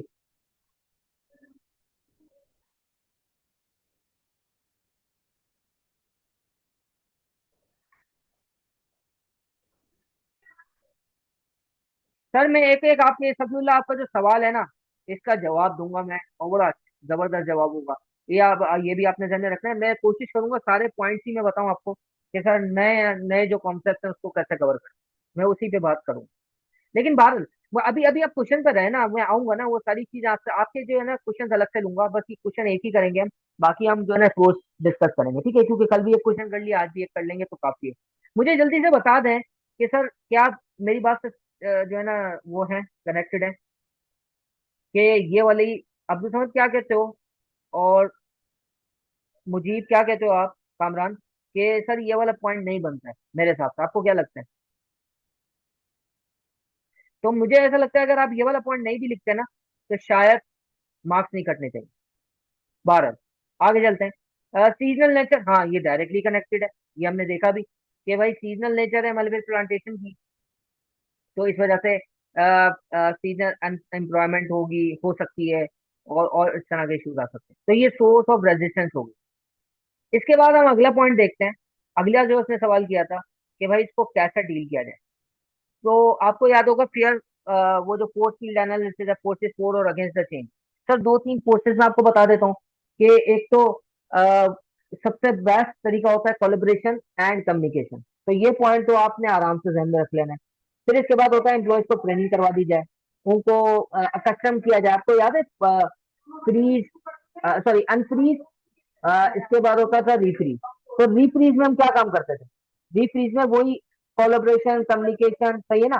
तो ये काम करते थे। अनफ्रीज में क्या करते थे कि हम इंपॉर्टेंस बताते थे मेनली चेंज का। ठीक है। तो वो जो अनफ्रीज वाले जो पॉइंट्स हैं या फोर्स फील्ड एनालिसिस वाले में जो फोर्सेस फोर्स चेंजेस को स्ट्रेंथन करने वाले पॉइंट्स हैं, वो हमें यहाँ पे लिखना है। तो स्ट्रेटेजिक कम्युनिकेशन, यानी कि कम्युनिकेशन आपकी होनी चाहिए। Effective communication for elevating employee concern during transition time was the business plan approve हो जाए तो it is intention to deliver clear consistent and transparent message to workforce. सही है। इसके बाद एम्प्लॉय को as a group, group of employees इनको address किया जाए। बिल्कुल नहीं, इंपॉर्टेंस ऑफ चेंज जो है ना हाईलाइट के, बिल्कुल बिल्कुल वो भी हम पॉइंट लिख सकते हैं। लेकिन अ, वो बिल्कुल वो अनफ्रीज में आता है, बिल्कुल आप वो भी लिख सकते हैं। सही है। बिल्कुल रिवॉर्ड वाला। तो लेकिन सबसे ज्यादा इंपॉर्टेंट सबसे पहली चीज कम्युनिकेशन होती है और कोलैबोरेशन होती है। सही है। कोलैबोरेशन या इंक्लूसिव एंगेजमेंट ये सेकंड पॉइंट है। Involving employee transition foster commitment reduce resistance. Cross functional group को आइडेंटिफाई किया जाए। सही है। This approach not only supply innovation ideas innovative from the directly involve impacted but also help cultivate sense of ownership.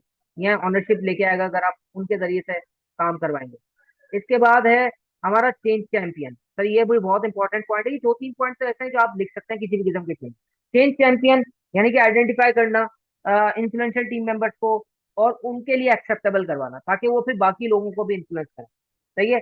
और ऐसे ऐसा change champion जो कि अडेप्टेबल हो, जो कि चेंज को एक्सेप्ट करने वाले हो, उनको आइडेंटिफाई किया जाए, उनकी ट्रेनिंग करवाई जाए और फिर उनके जरिए से जो है ना बाकी सबको भी इन्फ्लुएंस किया जाए। और एक और बड़ी जबरदस्त चीज, ये एक नया पॉइंट था जो कि मैं समझता हूँ one of the best point in this scenario, क्योंकि ये बिल्कुल अलग भी है और इसी सिनारियो से लिंक है डायरेक्टली। और वो ये है कि यार वॉलेंट्री पार्टिसिपेशन की जाए। यानी कि अ, ऐसे एम्प्लॉयज को कहा जाए कि भाई जो जो खुद से आना चाहता है, इस नई अपॉर्चुनिटी को ग्रास्प करना चाहता है, इस नए चेंज को सीखना चाहता है, इस नए काम को सीखना चाहता है, वो खुद से है। तो इस तरह क्या होगा कि पहले से ही बहुत सारे लोग ऐसे आ जाएंगे कि जो खुद से ये काम करना चाहते हैं। तो वॉलंटरी ये वाली बात लिखी है। इससे this reduces the risk of reluctance among employee by creating a clear path for organic interest, उनका जिनका इंटरेस्ट है इन न्यू रोल। सही है। तो इसकी वजह से इशूज रिजॉल्व हो जाएंगे। तो ये एक वो था। अच्छा, इसके बाद मैं आपको ऑलरेडी बता चुका हूँ सर ऑफलाइन से ऑनलाइन जाना है। तो ये जो रेड में मैंने किया है ना, ये की पॉइंट्स है। Migrate offline brand online. तो जो हमारा ब्रांड है एग्जिस्टिंग, उसी को ऑनलाइन किया जाए, उसको ही। हाँ, एक्स्ट्रा बेनिफिट्स वगैरह भी कर सकते हैं, बिल्कुल। जैसा कि चेंज जो चेंज चैंपियन वाला पॉइंट है ना सफीउल्लाह, उसके साथ आप कह सकते हो कि भाई उनको बाकायदा एक्स्ट्रा बेनिफिट भी दिए जाए, तो और जबरदस्त मोटिवेटेड होंगे। ठीक है। हाँ, रिवॉर्ड को चेंज के साथ अलाइन किया जाए, बिल्कुल बिल्कुल।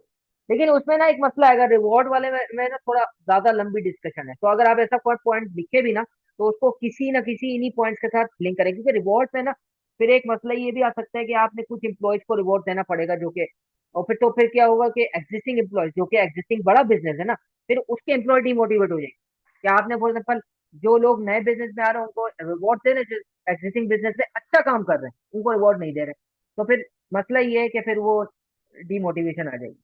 तो बहरहाल रिवॉर्ड वाली बात करनी है, लेकिन किसी न किसी के साथ लिंक करनी है। जैसे ये जो चेंज चैंपियन में मैंने बात की ना, तो वहां पे आप कह सकते हैं कि भाई क्योंकि ऑब्वियसली ये वॉलंटियर्स हैं, ये खुद से इन्होंने आके हमें वॉलंटियर किया और ये हमारे एक बहुत बड़े बिजनेस को अलाइन करने जा रहे हैं, एक लीड करने जा रहे हैं, तो इस वजह से हम इनको रिवॉर्ड दे रहे हैं। तो इस तरह से आपको कनेक्ट करना पड़ेगा। ठीक है जी। कामरान समझ में आती है बात?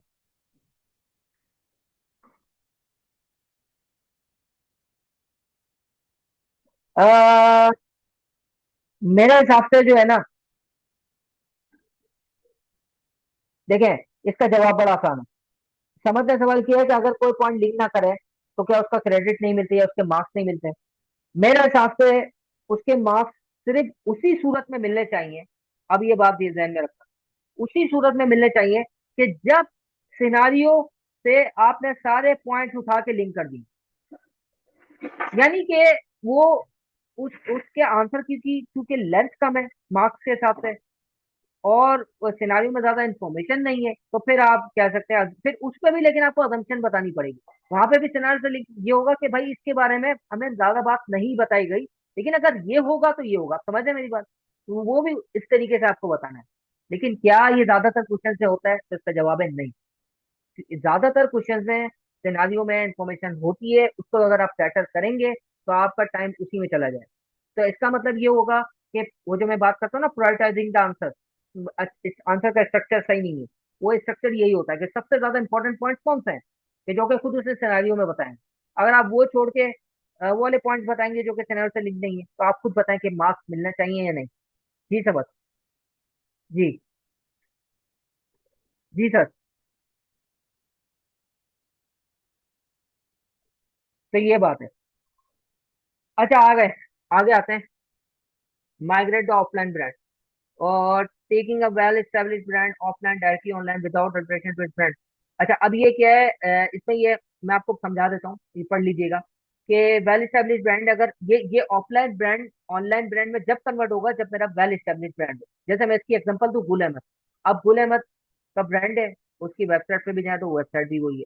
जेलबरी है, जेलबरी के उसका वेबसाइट भी वही है। डाइनर्स है, डाइनर्स का ऑफलाइन ब्रांड भी है, उसकी वेबसाइट भी है। एक ही उसी नाम से। तो भाई इसका मतलब ये है कि अगर आपका वेल एस्टेब्लिश ब्रांड है ना, तो आप उसको नंबर वन जब यूज कर सकते हो। अब आईवीएस अगर वेल एस्टेब्लिश है, जो कि नजर आ रहा है, तो फिर ये इसके लिए बिल्कुल सुटेबल है। लेकिन इसमें एक मसला है कि इसमें फिर आपकी फ्लेक्सिबिलिटी नहीं रहती ऑनलाइन ब्रांड में। मतलब ऑनलाइन ब्रांड की अलग से आप जेनरिक स्ट्रेटजी नहीं बना सकते, क्योंकि ये है ही ऑफलाइन ब्रांड से कनेक्टेड। तो आप फॉर एग्जाम्पल डायनर है, अगर वो प्रीमियम ब्रांड है तो वो प्रीमियम ही रहना ऑनलाइन भी। सही है, उसको मैं कॉस्ट लीडरशिप की तरफ नहीं ले जा सकता। अब आप समझ रहे, तो यहाँ पे एक ये मसला है, फ्लेक्सिबिलिटी नहीं है। विद आईवीएस फिजियोमोबिलिटी पाकिस्तानी है। सर ये छोटी सी, मैं कहता हूँ ना, बैकग्राउंड में कोई एक छोटी सी इंफॉर्मेशन है वो भी कनेक्ट हो जाती है। तो एक छोटा ही बात बताई गई थी, अगर आपको याद हो सिनारियो में पहले पैराग्राफ में, कि ये मेनली पाकिस्तान में बिजनेस करते हैं, फिर तो प्री डोमिनेंट है पाकिस्तान में, जबकि ऑनलाइन ग्लोबल ब्रांड होता है। ठीक है, तो ऑनलाइन ब्रांड ग्लोबल, पाकिस्तान का नाम, अगर फॉर एग्जाम्पल मैं एक बात करता हूँ कि गुल अहमद हो सकता है पाकिस्तान में बहुत फेमस हो, लेकिन ये जो गुल अहमद ऑनलाइन है, इसको शायद यूके में इतना लोग नहीं जानते हो या यूएस में नहीं जानते हो। तो आप वहां पे भी अगर कोई वेबसाइट ओपन करेगा तो शायद उसको वो कनेक्ट ही ना कर पाए। ज्यादा देन दैट फिर बेहतर तरीका क्या है कि मैं नया ऑनलाइन ब्रांड बनाऊं, ताकि वो सारा, तो बात समझ रहे हैं? तो इस वजह से ये इस तरह के इश्यूज होंगे। तो फिर एक और ऑप्शन है, adapt the offline brand. Offline brand है ना, उसी को यूज करके उसको थोड़ा अडेप्ट कर दिया जाए, जैसे गूगल ऑनलाइन, आईवीएस ऑनलाइन, सही है, या आईवीएस डिजिटल, गूगल डिजिटल। तो ये वाला आप कर लें। ये भी एडवांटेजियस होता है जब अगेन जो ऑफलाइन ब्रांड है वो एस्टेब्लिश है, क्योंकि एट द एंड नाम गुल अहमद ही आना है। तो this can be advance offline, एक तो ये बात। However with IVS limited recognition outside Pakistan, again वही वाला मसला आ गया, यहाँ पे भी उसी जगह पे हम आके खड़े हो गए जो पहले पॉइंट में था। बस हाँ, ऑनलाइन में ये हो सकता है, लेकिन वो भी रिस्की है। ये हो सकता है कि थोड़ी सी फ्लेक्सिबिलिटी आ जाए, कि जैसे फॉर एग्जाम्पल ये अक्सर होता है, मैंने ये बहुत सारे ब्रांड्स में, आपने खासतौर पे क्लॉथ में अगर आप जाए ना, तो ये होता है कि एक अगर आप ब्रांड है उसकी, अगर आप शॉप पे जाएंगे तो वहां पे डिस्काउंट नहीं है, लेकिन अगर आप ऑनलाइन उसका खोलेंगे ना तो डिस्काउंट आपको नजर आएंगे। ऐसा होता है कि नहीं होता? सही है। तो इस तरह की अगर, हाँ, आपको फ्लेक्सिबिलिटी मिल जाती है, इस तरह की फ्लेक्सिबिलिटी मिल जाती है। समझ में आ रहा है? जी। जी समझ। अ, मुजीब, कामरान। हाँ, समझ में आ रहा है। एक तो मैंने जो है ना, मेरा नाम मेरा नाम बार बार चेंज हो जाता है, चले कोई बात नहीं।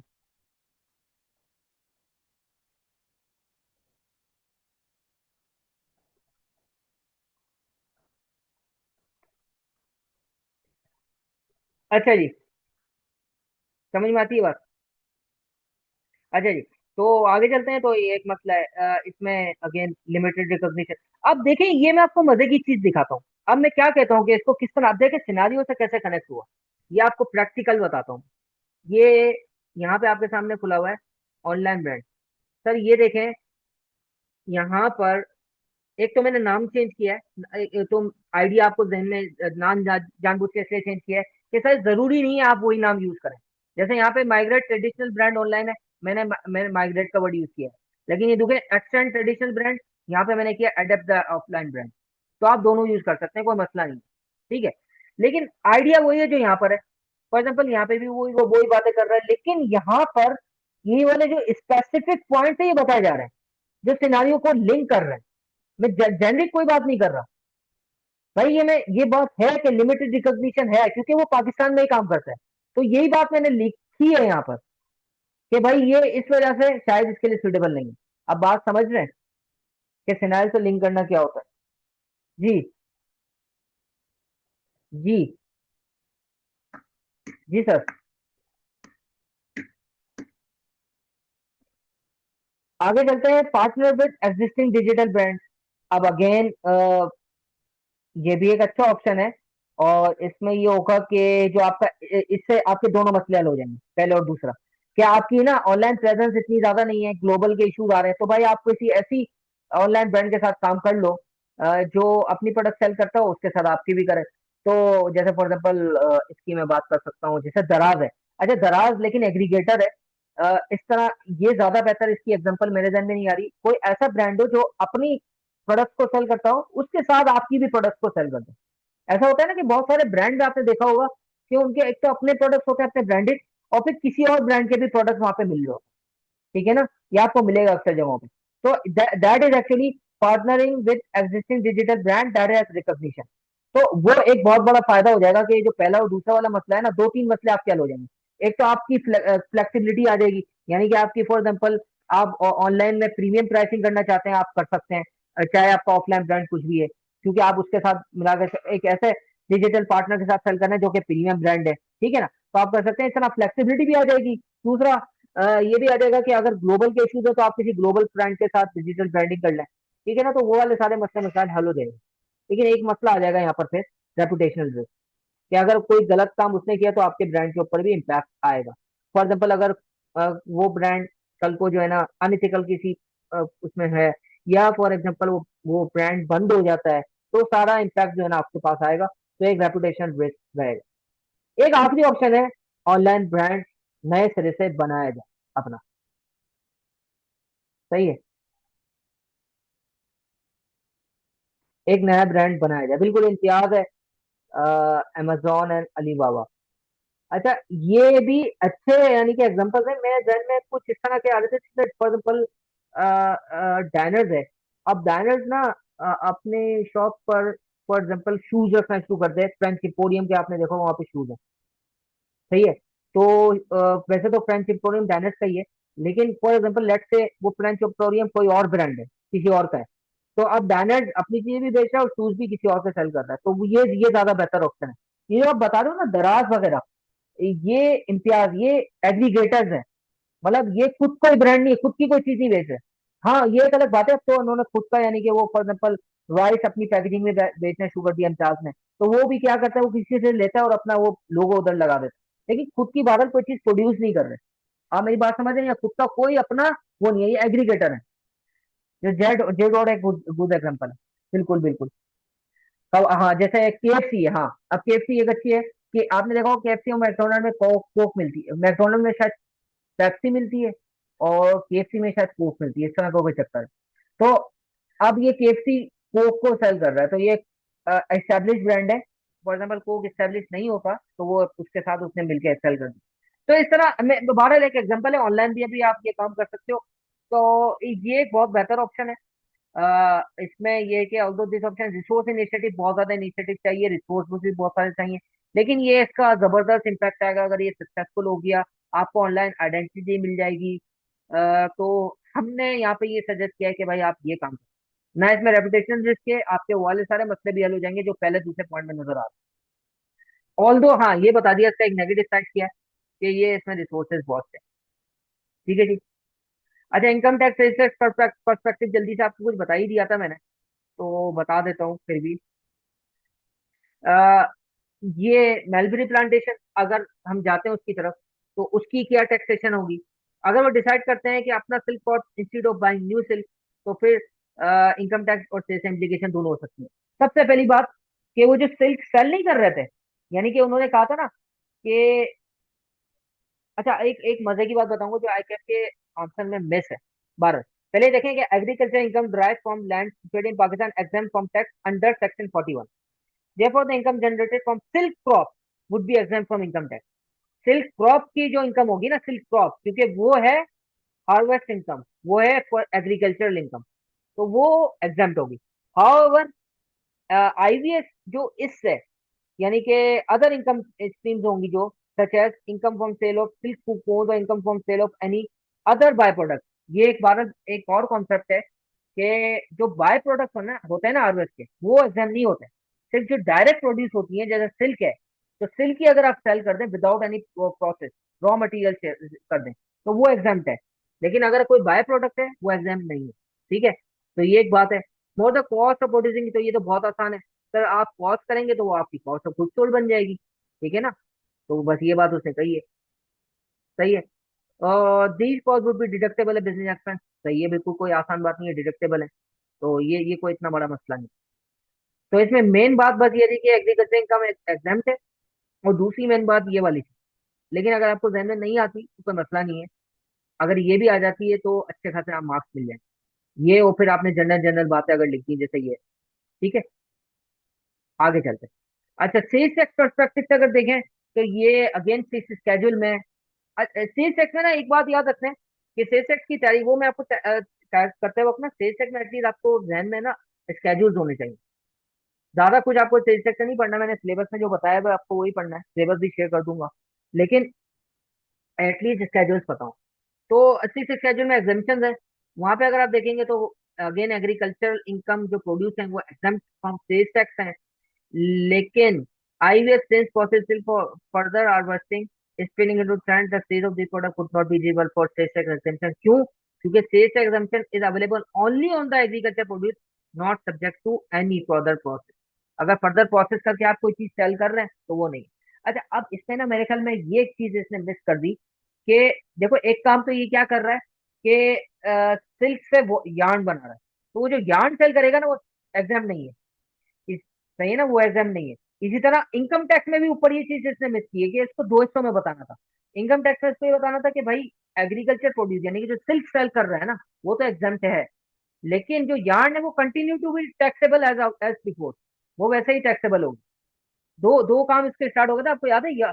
एक तो ये था कि सिल्क अगर ज्यादा हो गया तो वो भी बेचा करेगा, तो वो एग्जाम्प्ट है। लेकिन जो जो बाकी बिजनेस ऑपरेशन है वो टैक्सेबल है। इसी तरह यहाँ पर भी आपको सेल्स टैक्स में दो हिस्से बताने हैं कि भाई ये जो थ्रेड बन रहा है, यार्न बन रहा है, ये टैक्सेबल है। लेकिन जो अगर आपने सिल्क बेच रहे हो विदाउट एनी प्रोसेस, टुगेदर लिखा है not subject to any further process, तो वो एग्जाम्प्ट है। तो मेरे ख्याल में ये इसने मिस कर दिया। If IVS opt to buy the plantation pertain to अच्छा, अब ये तो आसान है कि ये तो बहुत आसान है कि भाई आप अगेन वही वाली बात जो इनकम टैक्स में हमने की कि कॉस्ट का पार्ट बन जाएगा। टीचर ने इसने ये बात बता दी। अब ये तो आप आराम से लिख सकते थे। आपने क्या बताना है कि भाई आपको इसमें इनपुट टैक्स मिलेगा, तो जाहिर सी बात है आप परचेजेस कर रहे हैं, वो आप अपने बिजनेस के लिए कर रहे हैं, वो बिजनेस आपका यार्न बनाने का है, तो आपको इनपुट मिलेगा उस पर, और वो आउटपुट के साथ एडजस्ट हो जाएगा। तो ये तो बस सेल्स टैक्स का कॉन्सेप्ट आपने वो रिप्रोड्यूस करना था। सही है, कोई इतनी मुश्किल बात नहीं। तो आप मुझे खुद बताएं, क्या अभी तक कोई इतनी बड़ी मुश्किल बात लगी? जबकि आपको मजे की बात बताऊं, ज्यादातर स्टूडेंट, मुझे बताएं आपने आप में से कितने स्टूडेंट्स ने ये पेपर दिया है या अटेम्प्ट किए? जी, कितने स्टूडेंट्स ने ये अटेम्प्ट किया है?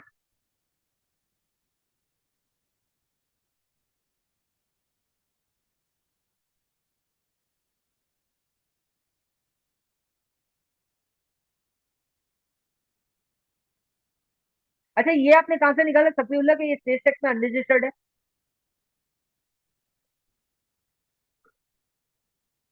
ये कहाँ से निकाला? शायद मैं मिस कर गया हूँ कि ये अनरजिस्टर्ड है स्टेट टैक्स में।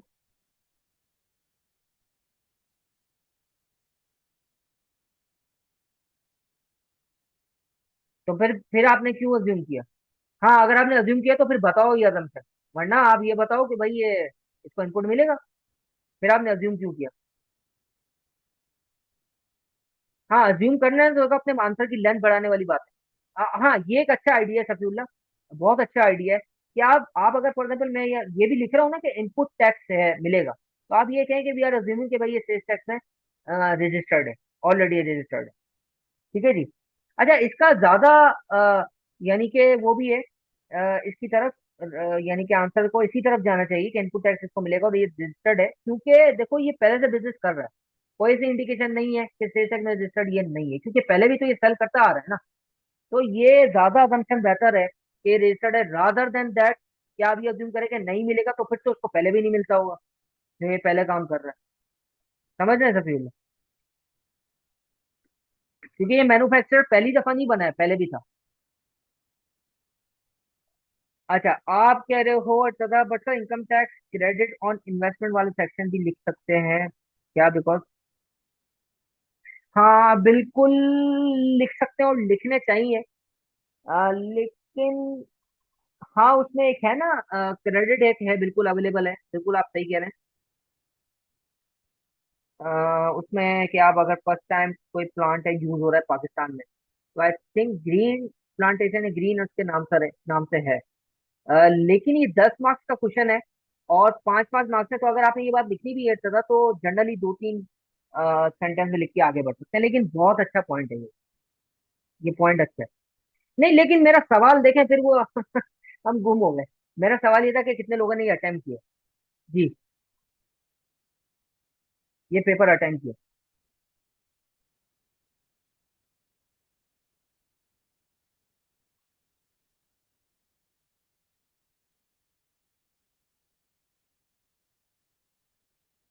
अच्छा क्वेश्चन है अर्षदा, मैं आपका जवाब देता हूँ, लेकिन पहले मुझे बताएं अटेम्प्ट किया है किसी ने, अटेम्प्ट किया है किसी ने।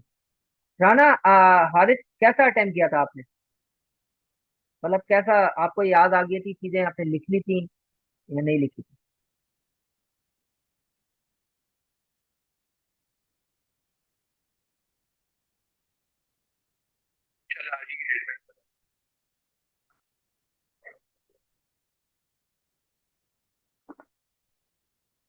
ऑलमोस्ट लिखी थी। तो इट्स आप कह रहे हो I have attempted in actual with the 2000 academic exam. अच्छा, वो तो हम देखेंगे, वो सिर्फ टैक्स की वजह से नहीं होगा ना। लेकिन इंशाल्लाह इस दफा आप पास कर देंगे इंशाल्लाह। अच्छा, इंशाल्लाह लजीज हम इस दफा आप पास कर देंगे, अल्लाह ताला के हुक्म से। इर्शाद, आप क्या कह रहे हो, I have attempted in actual winter 2023 exam. जी। तो अच्छा, एक बात बताएं, बहुत सारे लोग मेरे पास ये इस तरीके से आते हैं कि टैक्स की ने वो पता नहीं कहीं से भी सवाल पूछ लेता है, ऐसा ही आपको भी फील हो रहा था यहाँ पर क्वेश्चन करते हुए जब एक्चुअल में आप एग्जाम में बैठे थे?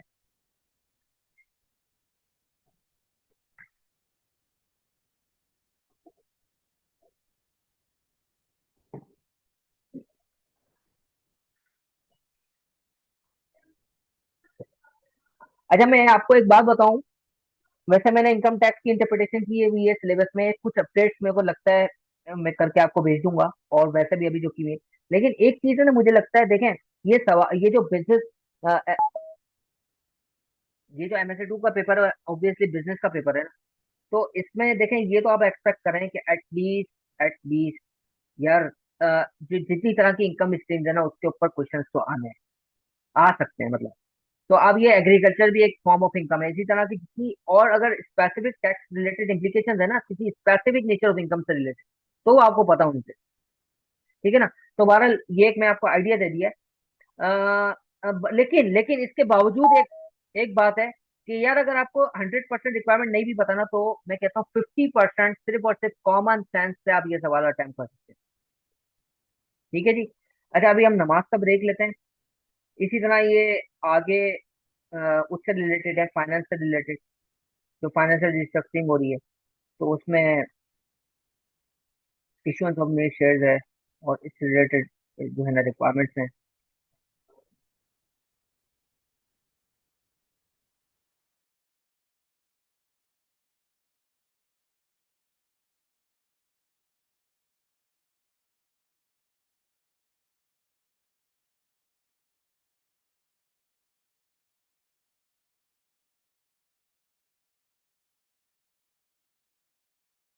आप सब लोगों ने ज्वाइन कर लिया? जी।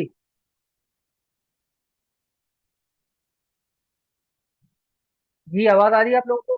मैंने कर लिया। तो हम कहाँ पर थे? हमारी बात ये हो रही थी कि हाँ, तो हमने इनकम टैक्स इम्प्लीकेशन देख ली थी उससे रिलेटेड, और इसके बाद फाइनेंशियल रिस्ट्रक्चरिंग पे आ जाते हैं। तो जैसे मैंने शुरू में बताया कि भाई issuance of new shares would not trigger an immediate tax liability for IUF। ठीक है, ये तो हमें पता है। How any dividend paid on these shares would be subject to withholding tax at applicable rate। अब मजे की बात ये है कि ICAP ने अपने सजेस्ट सॉल्यूशन में क्या लिखा है, एप्लीकेबल रेट। अगर आपको नहीं भी आ रहा ना, तो आपने ये किसी भी सवाल में आप कर सकते हैं। लेकिन मतलब ये आपने ज्यादा एक्सपर्ट आपसे ये किया जाता है कि आप करेक्टली आइडेंटिफाई कर ले एप्लीकेशन। इवन प्रैक्टिकल लाइफ में भी ऐसा ही होता है कि जरूरी नहीं है कि आपको रेट्स पता हो, लेकिन आपको कॉन्सेप्ट पता होना चाहिए। Additionally, the interest paid on new loan would continue deductible for tax purposes। हमें पता है। In the scheme of if the share, अब ये थोड़ा सा, हाँ, एक था कैलकुलेशन वाला पार्ट कि 18,000 पर शेयर पर जो है ना है, तो I would be able to save ₹330 million। अच्छा, ये कैसे? यहाँ पे देखते हैं। सॉरी, इसकी कैलकुलेशन है वो मैं आपको बता चुका हूँ। तो उसने क्या किया कि वो जो एग्जिस्टिंग लोन था ना, उसको कंपेयर किया न्यू लोन के साथ, जो न्यू लोन की ऑलरेडी अमाउंट बताई हुई है, प्लस उसने 18,000 को नंबर ऑफ शेयर से मल्टीप्लाई करके वो अमाउंट, तो उन दोनों को प्लस करके जो एग्जिस्टिंग लोन था उससे माइनस करवाया, तो वहां पे गेन आ रहा था। मतलब वो जो नया लोन था वो कम बन रहा था, और वो पुराना वाला ज्यादा था। तो इस वजह से ये गेन था, और ये उसका गेन जो है टैक्सेबल हो जाए। बस ये बता रहा हूँ। और ये एज अ बिजनेस इनकम ही टैक्सेबल होगा, क्योंकि इससे रिलेटेड जो इंटरेस्ट है ये अदर इनकम के तौर पर नहीं जाएगा। इसकी वजह ये है कि इससे रिलेटेड जो इंटरेस्ट था वो एज बिजनेस एक्सपेंस ट्रीट किया जा रहा था, तो इसकी जो इनकम आएगी अगर इस लोन के ऊपर जो भी, वो भी सेक्शन 18 में बिजनेस इनकम में ट्रीट होगा। ठीक है जी। ठीक है जी। अच्छा, इसके बाद हमारा है, जल्दी से मैं आपको कॉन्सेप्ट बता देता हूँ।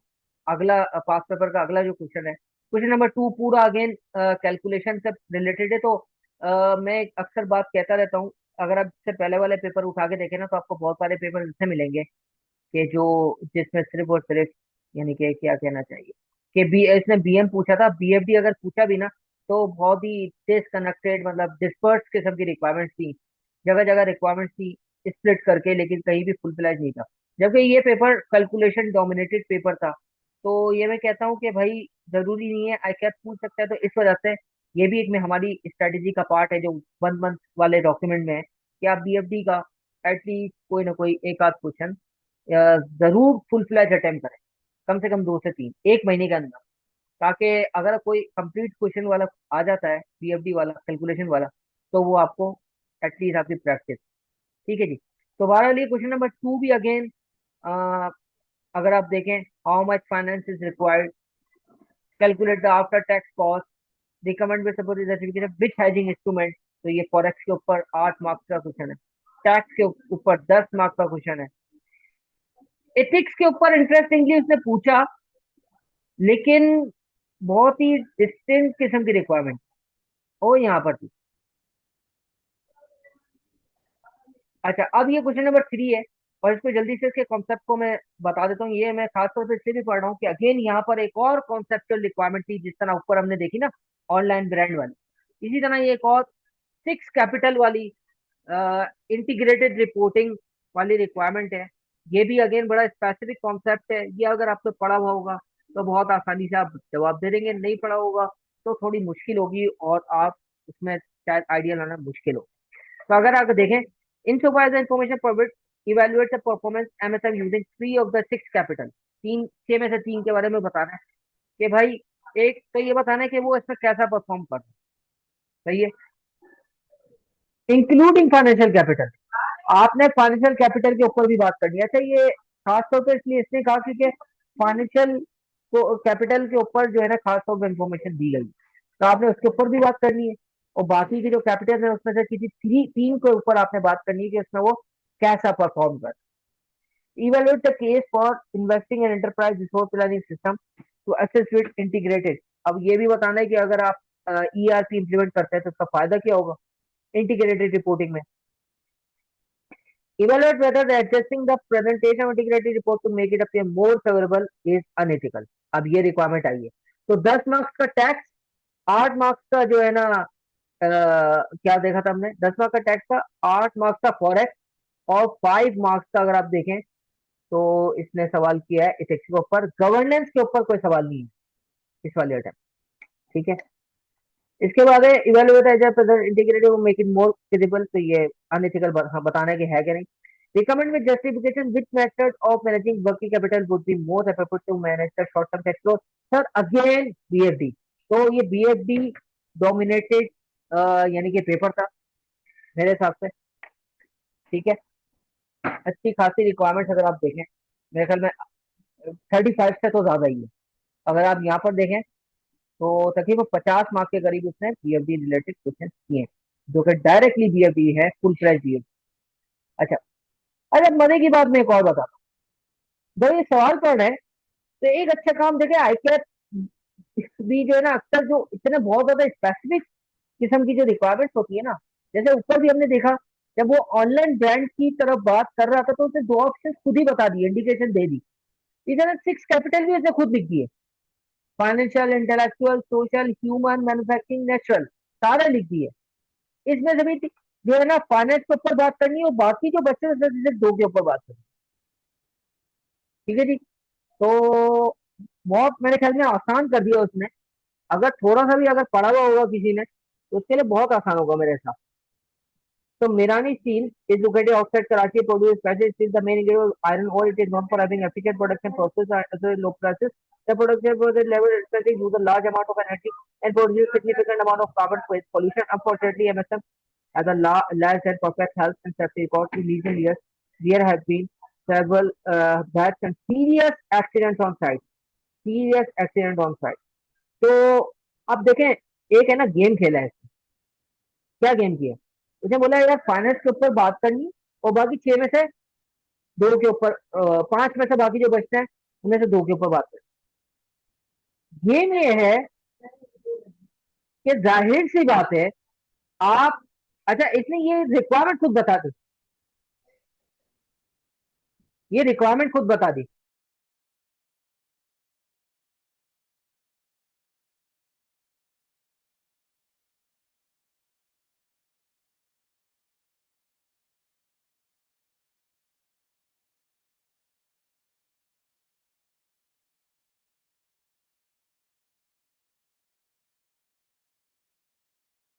लेकिन मजे की बात यह है कि सर अगर ये रिक्वायरमेंट ये नहीं भी बताता ना, तो आपको काम तो यही करना था, क्या करना था सर, 6 के ऊपर बात ही नहीं करनी थी। क्या बोलता हूँ मैं, जो सिनारियो में बताया गया है वही बात। तो भाई सिनारियो में क्या इन्फॉर्मेशन दी गई है, आपको सिलेक्ट भी वहीं से करना पड़ेगा, तो ये तो इम्बेडेड होती है रिक्वायरमेंट। हमें बात समझे नहीं समझे, मतलब ये अगर वो नहीं भी कहता तो हम इसी तरह काम करना होगा।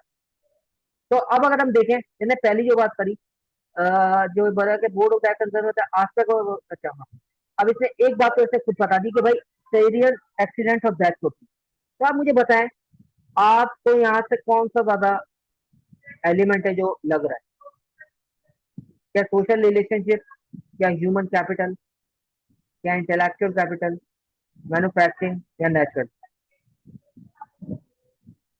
सर ह्यूमन कैपिटल, ये सीरियस एक्सीडेंट ऑफ डेथ होनी और ह्यूमन कैपिटल एक क्वेश्चनेबल मतलब इसकी बात है।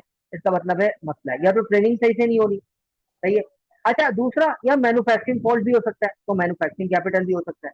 लेकिन फिर मैन्युफैक्चरिंग के लिए ना स्पेसिफिक रिक्वायरमेंट, मतलब यहाँ पे बताई होनी बात बात बताई गई होनी चाहिए। मतलब वो कुछ बताया गया हो, कोई इंडिकेशन हो कि there some fault in manufacturing process, तो ऐसा अगर कुछ बताए तो आप मैन्युफैक्चरिंग कैपिटल उठा लेंगे, वरना ह्यूमन कैपिटल। अच्छा एक और है कैपिटल, बाकी जो बचता है एक, इसके अलावा एक और है जिसके ऊपर मेरे ख्याल में बात नहीं करी ना, तो मेरे हिसाब से सवाल कंप्लीट नहीं होगा। सर वो मुझे आप खुद बताएं, फाइनेंशियल कैपिटल के ऊपर बात करनी है, ह्यूमन कैपिटल हमने देख लिया, डायरेक्टली उससे रिलेटेड इंडिकेशन है। एक लास्ट चीज बचती है, बताएं वो कौन सा सिलेक्ट करना चाहिए। जी खुद बताएं, बड़ा आसान है।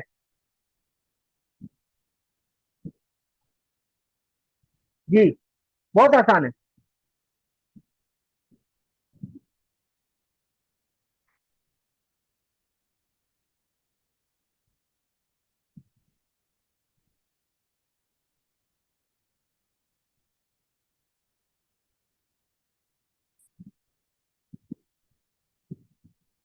बहुत आसान है, कोई एक बता दे, बहुत आसान है। सर ऊपर उसने, हाँ नेचुरल कैपिटल, उसे खुद पता है ना आयरन और एक्सट्रैक्ट करते हैं, तो नेचुरल कैपिटल के ऊपर बात करनी चाहिए। तो सर खुद ही सिलेक्ट हो गए, है ना, क्या ख्याल है? On the financial data have been gone historically, two major institutional investors recently reviewed their own corporate social responsibility policies and requested that MSM issue report in accordance with the integrated reporting principle laid out by International Integrated Reporting Council using six capital as a framework। एक मैंने बात की थी अभी थोड़ी देर पहले, वो क्या कही थी कि गवर्नेंस के ऊपर बात नहीं की, है ना, गवर्नेंस उसने ऑटोमेटिक इंडिकेशन दे दी, खुद ही उसने सीएसआर के ऊपर जब बात करी और गवर्नेंस के कुछ इश्यूज है उसके ऊपर बात, लेकिन हाँ, डायरेक्टली कोई रिक्वायरमेंट नहीं है और कुछ मेंशन नहीं करना, लेकिन बताने का मकसद ये है कि सिनारियो में वायरल उसने किसी तरीके से टच कर दी। अच्छा, इसके बाद उसने बोला कि भाई ये है, इसमें से बता दो, board of director concern that aspect of the report will paint MSM in a poor light, the session that has been made by the CEO that any negative aspect can easily be softened given there are no detailed reporting standards for integrate. अच्छा, ये कह रहा है यार कोई detail reporting standard तो है नहीं, अब हम जो चाहे रिपोर्ट कर सकते हैं, तो क्यों ना थोड़ा सा वर्ड को सॉफ्ट कर लिया जाए, तो क्या ये इथिकली रॉन्ग है कि नहीं, रिक्वायरमेंट ये सही है। As a basis for discussion the finance department has produce some draft, अब ये फाइनेंशियल कैपिटल से रिलेटेड बात आ गई, सही है। Financial controller has been vocal about acting large amount of manual effort that was involve in producing the number of given information system currently. अब ये इसने यार बोला है कि भाई मुझे इंटीग्रेटेड रिपोर्टिंग आप करने के लिए कह रहे हैं, लेकिन खुदा का वास्ता है कि मैं कहाँ से ये रिपोर्ट निकालूं, सारा मैनुअल वर्क करना पड़ा, इतना सारा काम करना पड़ा, तो क्यों ना ईआरपी इंप्लीमेंट किया जाए। तो अब बात ये हो रही है कि अच्छा, फाइनेंस से ये बात पूछा जाएगा तो आप इसके बेनिफिट बताओ, ताकि हम उसका कॉस्ट बेनिफिट एनालिसिस करें। तो ये एक रिक्वायरमेंट आपके पास आ गई, और वो क्या आ गई, क्या आ गई कि ईआरपी को इम्प्लीमेंट करने के लिए क्या रिक्वायरमेंट। अब आप एक चीज देख रहे हैं कि सवाल को, एक और पॉइंट है जो आपने देखा होगा, वो बल्कि एक कॉमन जब हम देखेंगे ना, जब हम कंप्लीट कर लेंगे अभी हम बात करेंगे। अच्छा, इसके बाद the board of director concern that, ये हमने देख लिया, MSM has a small number of extremely large reputational international customers, बड़े बड़े कस्टमर्स हैं, नंबर ऑफ कस्टमर्स है, एक्सट्रीमली लार्ज कस्टमर्स हैं। तो कहानी ये है कि sir manufacturing scheduling typically focus on large order, significant order was completed. तो अगेन इस कहानी का ये जो हिस्सा है, ये रिलेट करता है वर्किंग कैपिटल, क्योंकि ये वर्किंग कैपिटल की यहाँ पे सारी बात सही है। अच्छा, आ जाए इधर, तो परफॉर्मेंस दिया गया है, इसके ऊपर फाइनेंशियल कैपिटल के ऊपर हम कमेंट कर लेंगे, करंट रेशो के ऊपर बात हो सकती है, सोशल कैपिटल की जब बात करेंगे वो भी स्टाफ टर्नओवर के ऊपर यहाँ पे बात हो सकती है कि 9% स्टाफ टर्नओवर। जब हम नेचुरल कैपिटल की बात करेंगे तो ढूंढते हैं यहाँ पे कोई ऐसी चीज है जो कि शायद नजर नहीं आती, लेकिन आर एन डी के ऊपर हम कुछ कह सकते हैं कि यार आर एन डी जो है ना वो डिक्रीज हो गया, जबकि शायद इंक्रीज होना चाहिए, क्योंकि जो सेफ्टी मेजर्स हैं वो आर एन डी का पार्ट होना चाहिए कि मैन्युफैक्चरिंग फैसिलिटी ज्यादा से ज्यादा सेफ की जाए। इसी तरह आर एन डी का पार्ट होना चाहिए कि एक मसला हमारा है ना सी एस आर का, तो वहां पे हम कवर कर सकते हैं कि भाई ये जो नेचुरल कैपिटल है, इसको और ज्यादा एफिशिएंट करने के लिए कि भाई कम से कम एक्सट्रैक्शन या एटलीस्ट वो जो वेस्ट है वो कम से कम हो, जो नेचुरल रिसोर्सेज का है, उसके लिए हम बात कर सकते हैं कि उसके लिए भी आर एन डी होनी चाहिए। ये तो काम बड़े सिग्निफिकेंट है। हाँ, मैं वही कह रहा हूँ, ये तो मैं जस्ट पॉइंट्स आपसे डिस्कस कर रहा हूँ, बिल्कुल ये ह्यूमन कैपिटल में आना चाहिए, ये ह्यूमन कैपिटल में आना चाहिए। जो आप कह रहे हैं स्टाफ टर्नओवर, ये ह्यूमन कैपिटल में ही डिस्कस करें। और जो अगली जो मैं बात कर रहा हूँ ना आयरन ओर की और आर एन डी की, वो नेचुरल कैपिटल में है। मतलब मैं आपसे आपको बताने का मकसद ये है कि कहने को ये फाइनेंशियल इंफॉर्मेशन है, लेकिन यहाँ पे इंफॉर्मेशन में इंटीग्रेटेड रिपोर्टिंग से रिलेटेड निकाल लो। अब बात समझे, देखने का नजरिया। अब देखिए रिक्वायरमेंट पे डिपेंड करता है, यहाँ पे रिक्वायरमेंट अगर होती रेशियो एनालिसिस की, तो मैं रेशियो एनालाइज करके देता, यही इंफॉर्मेशन को यूज करते हुए मैं क्या कर रहा हूँ, इंटीग्रेटेड रिपोर्टिंग की चीजें निकाल रहा हूँ। आप बात समझ रहे हैं? अब यहाँ पे देखिए नजर आ रहा है carbon emission in terms, sir यहाँ ये कौन सा कैपिटल है, एनर्जी कंजम्पशन ये कौन सा है, ये नेचुरल कैपिटल है। कार्बन इमिशन ये कौन सा कैपिटल है जी, ये भी अगेन नेचुरल कैपिटल है। बात समझ में आती है नहीं आती है?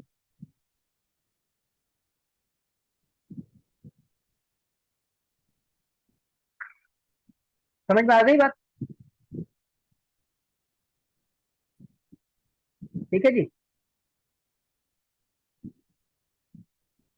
अच्छा, इसके बाद जल्दी से है ना कॉन्सेप्ट देख ले, तो फिर अब जो है ना यार, थोड़ा सा लंबी बात करनी है, तो मैं जब 5 मिनट में मैं आपको ये शेयर कर दूंगा आंसर अपना जो मैंने बनाया है, और बस देख लेते हैं। हाँ, मशीनरी वाला नहीं, मशीनरी वाले में हम ये बात कर रहे हैं ना कि सेफ्टी है, सेफ्टी मेजर्स की बात की जा रही है। देखिए, मशीनरी की अगर एफिशिएंसी बढ़ाने की बात करेंगे ना, तो वो मशीनरी में आ जाएगा। क्या किसी मशीनरी का जो बेसिक पर्पस क्या है, प्रोड्यूस करना, प्रोड्यूस जितना इफेक्टिव एफिशिएंट होगा तो वो मशीनरी कैपिटल में आएगा। लेकिन उस मशीनरी की वजह से अगर कुछ पॉल्यूशन हो रही है तो वो सोशल में आ जाएगा। उस मशीनरी की वजह से सेफ्टी को मसला आ रहा है, वो ह्यूमन कैपिटल में आ जाएगा। अब बात समझ।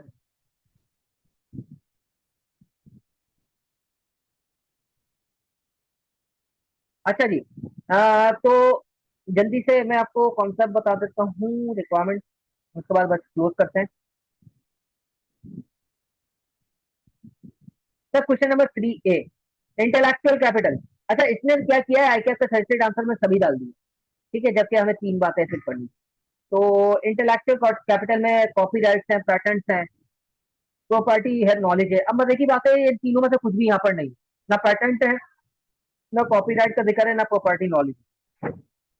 तो यहाँ पर फिर बात होगी, जिसमें include innovation and enhancing safety and efficiency. मतलब इंटेलेक्चुअल कैपिटल का मतलब ये है ना कि कोई भी आपके पास नॉलेज होना, ये भी इंटेलेक्चुअल है। देखिए, नॉर्मल इंटेलेक्चुअल कैपिटल हम क्यों कहते हैं, ये कॉपीराइट, प्रॉपर्टी, नॉलेज, पैटेंट। क्योंकि पैटेंट भी क्या है कि आपके पास एक प्रोसेस है जिसकी वजह से एक आपको अप्रूवल मिला गवर्नमेंट की तरफ से, आपको पैटेंट राइट मिल गया। इस तरह कॉपी राइट क्या है, आपकी एक नॉलेज है जिसकी आपको कॉपी राइट मिल गई। प्रॉपर्टी नॉलेज, अगेन ये भी नॉलेज से रिलेटेड है। तो ये तो वो है जो कि है सारे के सारे नॉलेज से रिलेटेड, लेकिन उसकी एक बेस है, यानी कि इसका एविडेंस है। लेकिन बाकी अगर आप बात करें तो असल असल इंटेलेक्चुअल कैपिटल तो वो है जो आपके पास नॉलेज है, बाकी सब तो एविडेंस है ना, ये पैटर्न वगैरह। तो इसी तरह इनोवेशन की नॉलेज होना, सेफ्टी, एफिशिएंसी, इफेक्टिवनेस की नॉलेज होना, ये भी इंटेलेक्चुअल कैपिटल में आता है। तो अगर ये देखें इंटेलेक्चुअल कैपिटल में कितना जबरदस्त तरीके से R&D के साथ उसने किया है कि रिसर्च एंड डेवलपमेंट कम हो गया है, इसको मेंटेन करना चाहिए, वरना रिस्क ये होगा कि हम इंटेलेक्चुअल कैपिटल लूज कर जाएंगे। सही है। इसके बाद सोशल एंड रिलेशनशिप कैपिटल। ये रिलेशनशिप होता है सप्लायर, क्लाइंट, हमारे जो फाइनेंस प्रोवाइडर, उन सबके साथ जो हमारा रिलेशनशिप है, इसको सोशल कैपिटल है। इसको रिलेशनशिप कैपिटल भी बोलते हैं। तो परफॉर्मेंस इंडिकेटर जो कि वहाँ पे है, 40% increase in late delivery from 7 to 10% like control. हाँ। अच्छा, अब ये सोशल कैपिटल में क्या आएगा कि जितना अच्छा हमारा कस्टमर के साथ रिलेशन है, जितना अच्छा हमारे पास वेंडर्स के साथ है, तो वो उतना अच्छा होगा। अब ये क्या किस तरह से हम देख सकते हैं, तो अगर हम इन्फॉर्मेशन में देखें तो हमें दी गई है कि कस्टमर कंप्लेंट्स क्या है, कस्टमर की कितनी कंप्लेंट्स आ रही हैं, इस तरह कितनी डिलीवरीज, कितने परसेंट डिलीवरीज हैं जो कि लेट हो रही हैं। तो ये सारा का सारा सोशल कैपिटल में कंट्रीब्यूट करता है। तो इसमें इसकी परफॉर्मेंस जो है ना, वो काफी वीक है, क्योंकि ये हमें बता रहा है कि 43% जो है ना लेट लेट डिलीवरीज में इंक्रीज हुआ है, और ये सब वहाँ पे मौजूद है। इसके बाद ह्यूमन कैपिटल की बात करें तो स्टाफ टर्नओवर की हमने ऑलरेडी बात कर ली है। इसके बाद सेफ एंड हेल्दी के इशूज हैं, एक्सीडेंट्स की का मसले मसाइल हैं। अच्छा, एक और बात है, एक और चीज है बड़ा अच्छा, मैं वहां पे बल्कि एनालाइज भी आपको करके दिखा देता हूँ। स्क्रीन तो शेयर देखो, ये अगर मैं ये खोलूँ, ओपन करूँ, तो यहाँ पे अगर आप देखें ना, तो नंबर ऑफ एक्सीडेंट देखिएगा, ये रही कस्टमर कंप्लेंट। ठीक है, ये इंक्रीज होती जा रही है। Accident reported 154, 12, 124। अच्छा, एक बात यहाँ पे है, एक सवाल था, उसमें बहुत अच्छा उसने एनालाइज किया। उसने बोला कि यार देखो, देखा जाए ना तो 154 बहुत ज्यादा था, 12 बिल्कुल कम है, 124। अब ये देखना पड़ेगा कि नंबर ऑफ एक्सीडेंट्स उसने रिपोर्ट किया, लेकिन असल में तो ये देखना पड़ेगा कि इंटेंसिटी क्या थी, मतलब कितनी खुदा ना खास्ता डेथ हुई है। अगर ये सिर्फ 12 है, सही है, लेकिन उसमें से 10 डेथ हुई है, तो फिर ये तो बहुत खराब परफॉर्मेंस। ये 154 है, लेकिन इसमें ज्यादातर छोटी छोटी चोटें लगी थी, तो कोई इतना बड़ा मसला नहीं। ये 124 है, यहाँ पे 15 डेथ हो गई है, तो ये बहुत बड़ा मसला है। तो बिल्कुल इसी तरह से उसने डिस्कस किया कि भाई ये इसमें और इंफॉर्मेशन चाहिए, वो देखना पड़ेगा। सही है। ठीक है जी।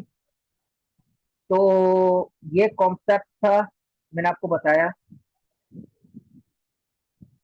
इसी तरह ह्यूमन कैपिटल के ऊपर वही वाली बात है। मैन्युफैक्चरिंग कैपिटल, ये मैन्युफैक्चरिंग कैपिटल देखे ना तो आपने यहाँ पे नजर आ रहा होगा ये वाला, invest in non current manufacturing equipment the percentage of sales revenue. तो ये कम होता जा रहा है, 9 8 7। तो इसके ऊपर सवाल है कि भाई ये अब देखना पड़ेगा कि क्यों हो रहा है, जबकि क्या इसका मतलब ये तो नहीं है कि इससे हमारी प्रोडक्टिविटी डिक्रीज हो जाएगी। तो ये एक रेड फ्लैग है, ये इसको बताना पड़ेगा। नेचुरल कैपिटल में सर बहुत आसान है, कार्बन इमिशन, वेस्ट, ये सब उसने बताया हुआ है। तो अब ये कंक्लूजन बड़ा अच्छा है, ये जरा देखें इन समरी। एमएस परफॉर्मेंस अक्रॉस, क्योंकि उसने क्या बोला है कि परफॉर्मेंस बतानी है, हमें सिर्फ ये नहीं बताना कि क्या है, बल्कि परफॉर्मेंस बतानी है। MS across these capital shows areas needing enhancement, investment in intellectual and natural capital, particularly in R&D and environmental control, is essential to derive sustainability and operation resilience। ये इसने बता दिया कि भाई असल मसला नजर जो आ रहा है वो इंटेलेक्चुअल और नेचुरल कैपिटल में आ रहा है। तो सर ये रिक्वायरमेंट थी। इसके बाद अगला जो रिक्वायरमेंट है वो देखते हैं।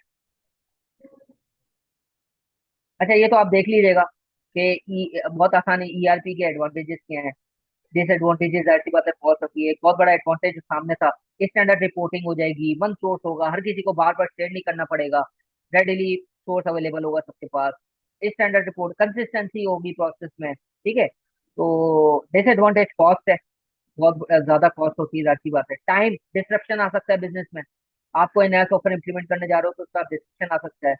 तो बहरहाल कंक्लूजन बड़ा अच्छा है इसका भी, कि आपको बहुत एक तो सिग्निफिकेंट कॉस्ट है, इसका फायदा बहुत है, लेकिन सिग्निफिकेंट कॉस्ट और डिस्ट्रप्शन हो सकती है। तो इसको जरा देख दाख के यानी कि we have to have the proper cost benefit analysis before implementing this, and फिर प्रॉपर प्रोग्राम एंड डिटेल्ड यानी कि इसका एक्शन पॉइंट होने चाहिए, उसके बाद इसको करना।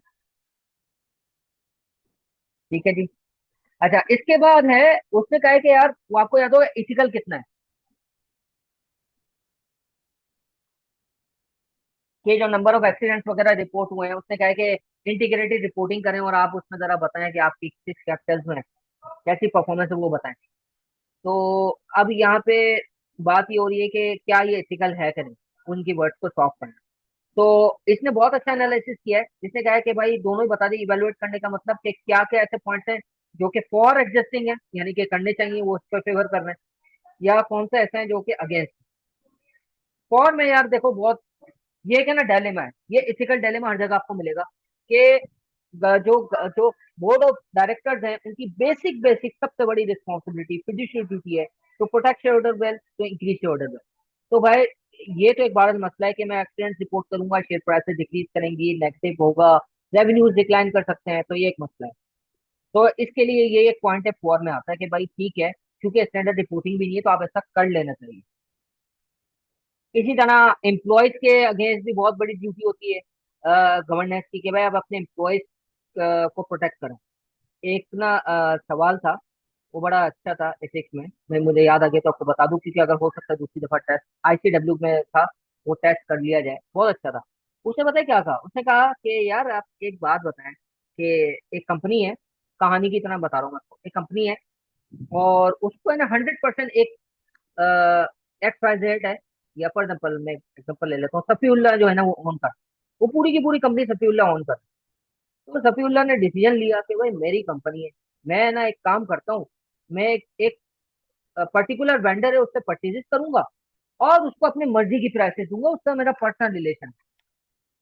सवाल बड़ा इंटरेस्टिंग है। सवाल ये आया कि भाई अच्छा बहुत सारे लोगों ने एतराज किया, तो वो कह रहा है मेरी कंपनी है, नुकसान होगा मेरी कंपनी को होगा, मुझे उसके साथ रिलेशनशिप मेंटेन करना है, मेरी मर्जी।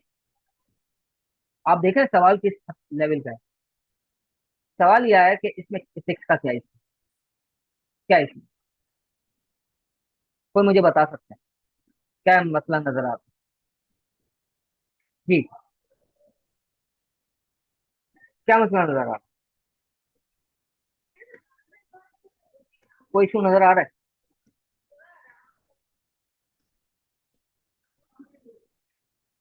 सर मैं एक लाइन में जवाब दे देता हूँ, उसकी बड़ी उसका थोड़ा डिटेल था, जबरदस्त इर्तजा, इन्होंने जवाब दे दिया, लेकिन मैं एक लाइन में जवाब दे दूंगा ना उससे सब कवर हो जाएगा। और तेरा बहुत जबरदस्त आपने पॉइंट। देखो जो कंपनी होती है ना वो सेपरेट लीगल एंटिटी होती है, क्यों कहा जाता है, it is separate from the investor. चाहे वो 100% ओन करता हो, लेकिन वो सेपरेट लीगल एंटिटी। उस एंटिटी को एथिकली फेयरली जो है ना डील करना है, अपने एम्प्लॉयज के साथ भी, अपने बाकी वेंडर्स के साथ भी, अपने शेयर होल्डर्स के साथ भी। तो शेयर होल्डर तो सिर्फ एक उसमें से स्टेक होल्डर आता है, बाकी एम्प्लॉयज भी हैं। अच्छा, एम्प्लॉयज के साथ क्या अनफेयर होगा? जब जाहिर सी बात है कॉस्टिंग ज्यादा होगी, प्रॉफिट कम होगा, तो उनको बोनस जो सैलरी में इशू आ सकते हैं, या हो सकते हैं सैलरी पेमेंट में मसले मसाला है। तो ठीक है, इसे ना बाकी वेंडर्स के साथ सही नहीं होगा, उनके साथ जो है ना फेयरली प्ले नहीं किया जाएगा। तो private entity is separate legal entity, और उसके अगर हम हिसाब से देखें तो वो अनएथिकल है बिल्कुल। ठीक है जी, समझ में आती है बात? ठीक है जी। अच्छा जी, उसके बाद आ जाए protect share wealth. Protect security employment, तो वही वाली बात है कि एम्प्लॉयज को सिक्योर करना है। हाँ, रेगुलेटरी इंटरवेंशन हो सकती है। अगर आपने कोई इस तरह का काम किया जिसकी वजह से कोई एडवर्स इम्पैक्ट आया, लाइक पॉल्यूशन वगैरह वगैरह, या डेथ और इंजरीज आ रही है, तो इसका बहुत बड़ा रिस्क है कि भाई कोई अथॉरिटी आपके खिलाफ कोई केस फेस कर दे, कोई एम्प्लॉय आपके खिलाफ केस कर दे। तो ये एक मसला है। तो इस वजह से वो कह रहा है कि यार इस इंफॉर्मेशन को ज्यादा ना किया जाए। लेकिन केस अगेंस्ट सजेस्टिंग, भाई लैक ऑफ ऑब्जेक्टिव। अगर आप शॉपिंग कर रहे हो और उसकी वजह से कोई डिसीजन लिया जा रहा है, वो डिसीजन इनअप्रोप्रिएट है, यानी कि फॉर एग्जाम्पल एक अगर किसी को पता चले इन्वेस्टर को कि भाई इतनी ज्यादा डेथ हुई है, तो शायद वो इन्वेस्टमेंट ही ना करे। तो इसका मतलब आपने इन्फॉर्मेशन उसको इस तरह की दी, इस तरह से दी कि उसका डिसीजन इन्फ्लुएंस हो गया। और डिसीजन अगर इन्फ्लुएंस हो गया तो बहुत ही सीधी सी बात है कि आपने अनफेयर किया। तो that is not objective, that is not lack of objective. Lack of integrity, integrity का मतलब है आप छुपा रहे हो इन्फॉर्मेशन। सही है। कंक्लूजन, डिस्पाइट द फैक्ट, अब कंक्लूजन बहुत अच्छा है। Despite the fact that there may be some bad news to report, being open and honest about those factors in it positive step. In addition, being open and honest enables the company to define itself and say what it is doing to improve the situation. On balance, it is not advised to tone down the report to try and report bad aspects of performance and any future discovery that might be incredibly damaging. कि भाई बाद में पता चले, इससे अच्छा ये है कि आप अभी बता दो। दूसरा इसका एक फायदा ये भी होगा कि जब आपके ऊपर प्रेशर होगा तो आप इम्प्रूव भी करोगे उसको। सर ये यहाँ पे जो है ना हमारा ये वाला हिस्सा कंप्लीट होता है। तो अल्हम्दुलिल्लाह हमने फुल फ्लैश क्वेश्चंस किए। अब हमारा अगला हिस्सा है ना, वो बहुत इंपॉर्टेंट होने जा रहा है। और इंशाल्लाह तकरीबन तकरीबन 45 से 50 मिनट जो अब हम लगाएंगे, वो अब हमारी स्ट्रेटेजी के ऊपर हो, सिर्फ और सिर्फ। और मैंने आपके सामने डिमॉन्स्ट्रेट किया बेसिकली, ये समझाया नहीं है क्वेश्चन, ये आपको करना है खुद आगे इंशाल्लाह। बहुत सारे क्वेश्चन जो हमारे साथ पढ़ रहे हैं वो हमारे लेक्चर्स देखकर या उन्होंने देख लिए होंगे, उससे देखेंगे। जो सेल्फ स्टडी कर रहे हैं वो भी जो है ना उनको खुद करना है। लेकिन अब स्ट्रेटेजी के ऊपर बात होगी, और that is the part which is very very relevant for our students also and for those who are not studying with us. इसको मैं सेपरेटली रिकॉर्ड करना चाहूंगा। आप लोगों से दरखास्त है कि मैं अभी मीटिंग एंड कर रहा हूँ, इसके बाद दोबारा इसी लिंक पे ज्वाइन करें, इसको सेपरेटली रिकॉर्ड करेंगे। अभी 5 से 10 मिनट आपको मैं दे रहा हूँ, और आप एक काम करें, अपने चैट पर बताएं मुझे कि क्या क्या इश्यूज आप फेस कर रहे हैं, या क्या क्या इश्यूज ऐसे हैं जो आप समझते हैं जिस पर बात होनी चाहिए। 5 to 10 मिनट्स हैं, लेकिन यहाँ से आप लीव करें और दोबारा इसी लिंक पर ज्वाइन करें। Thank you.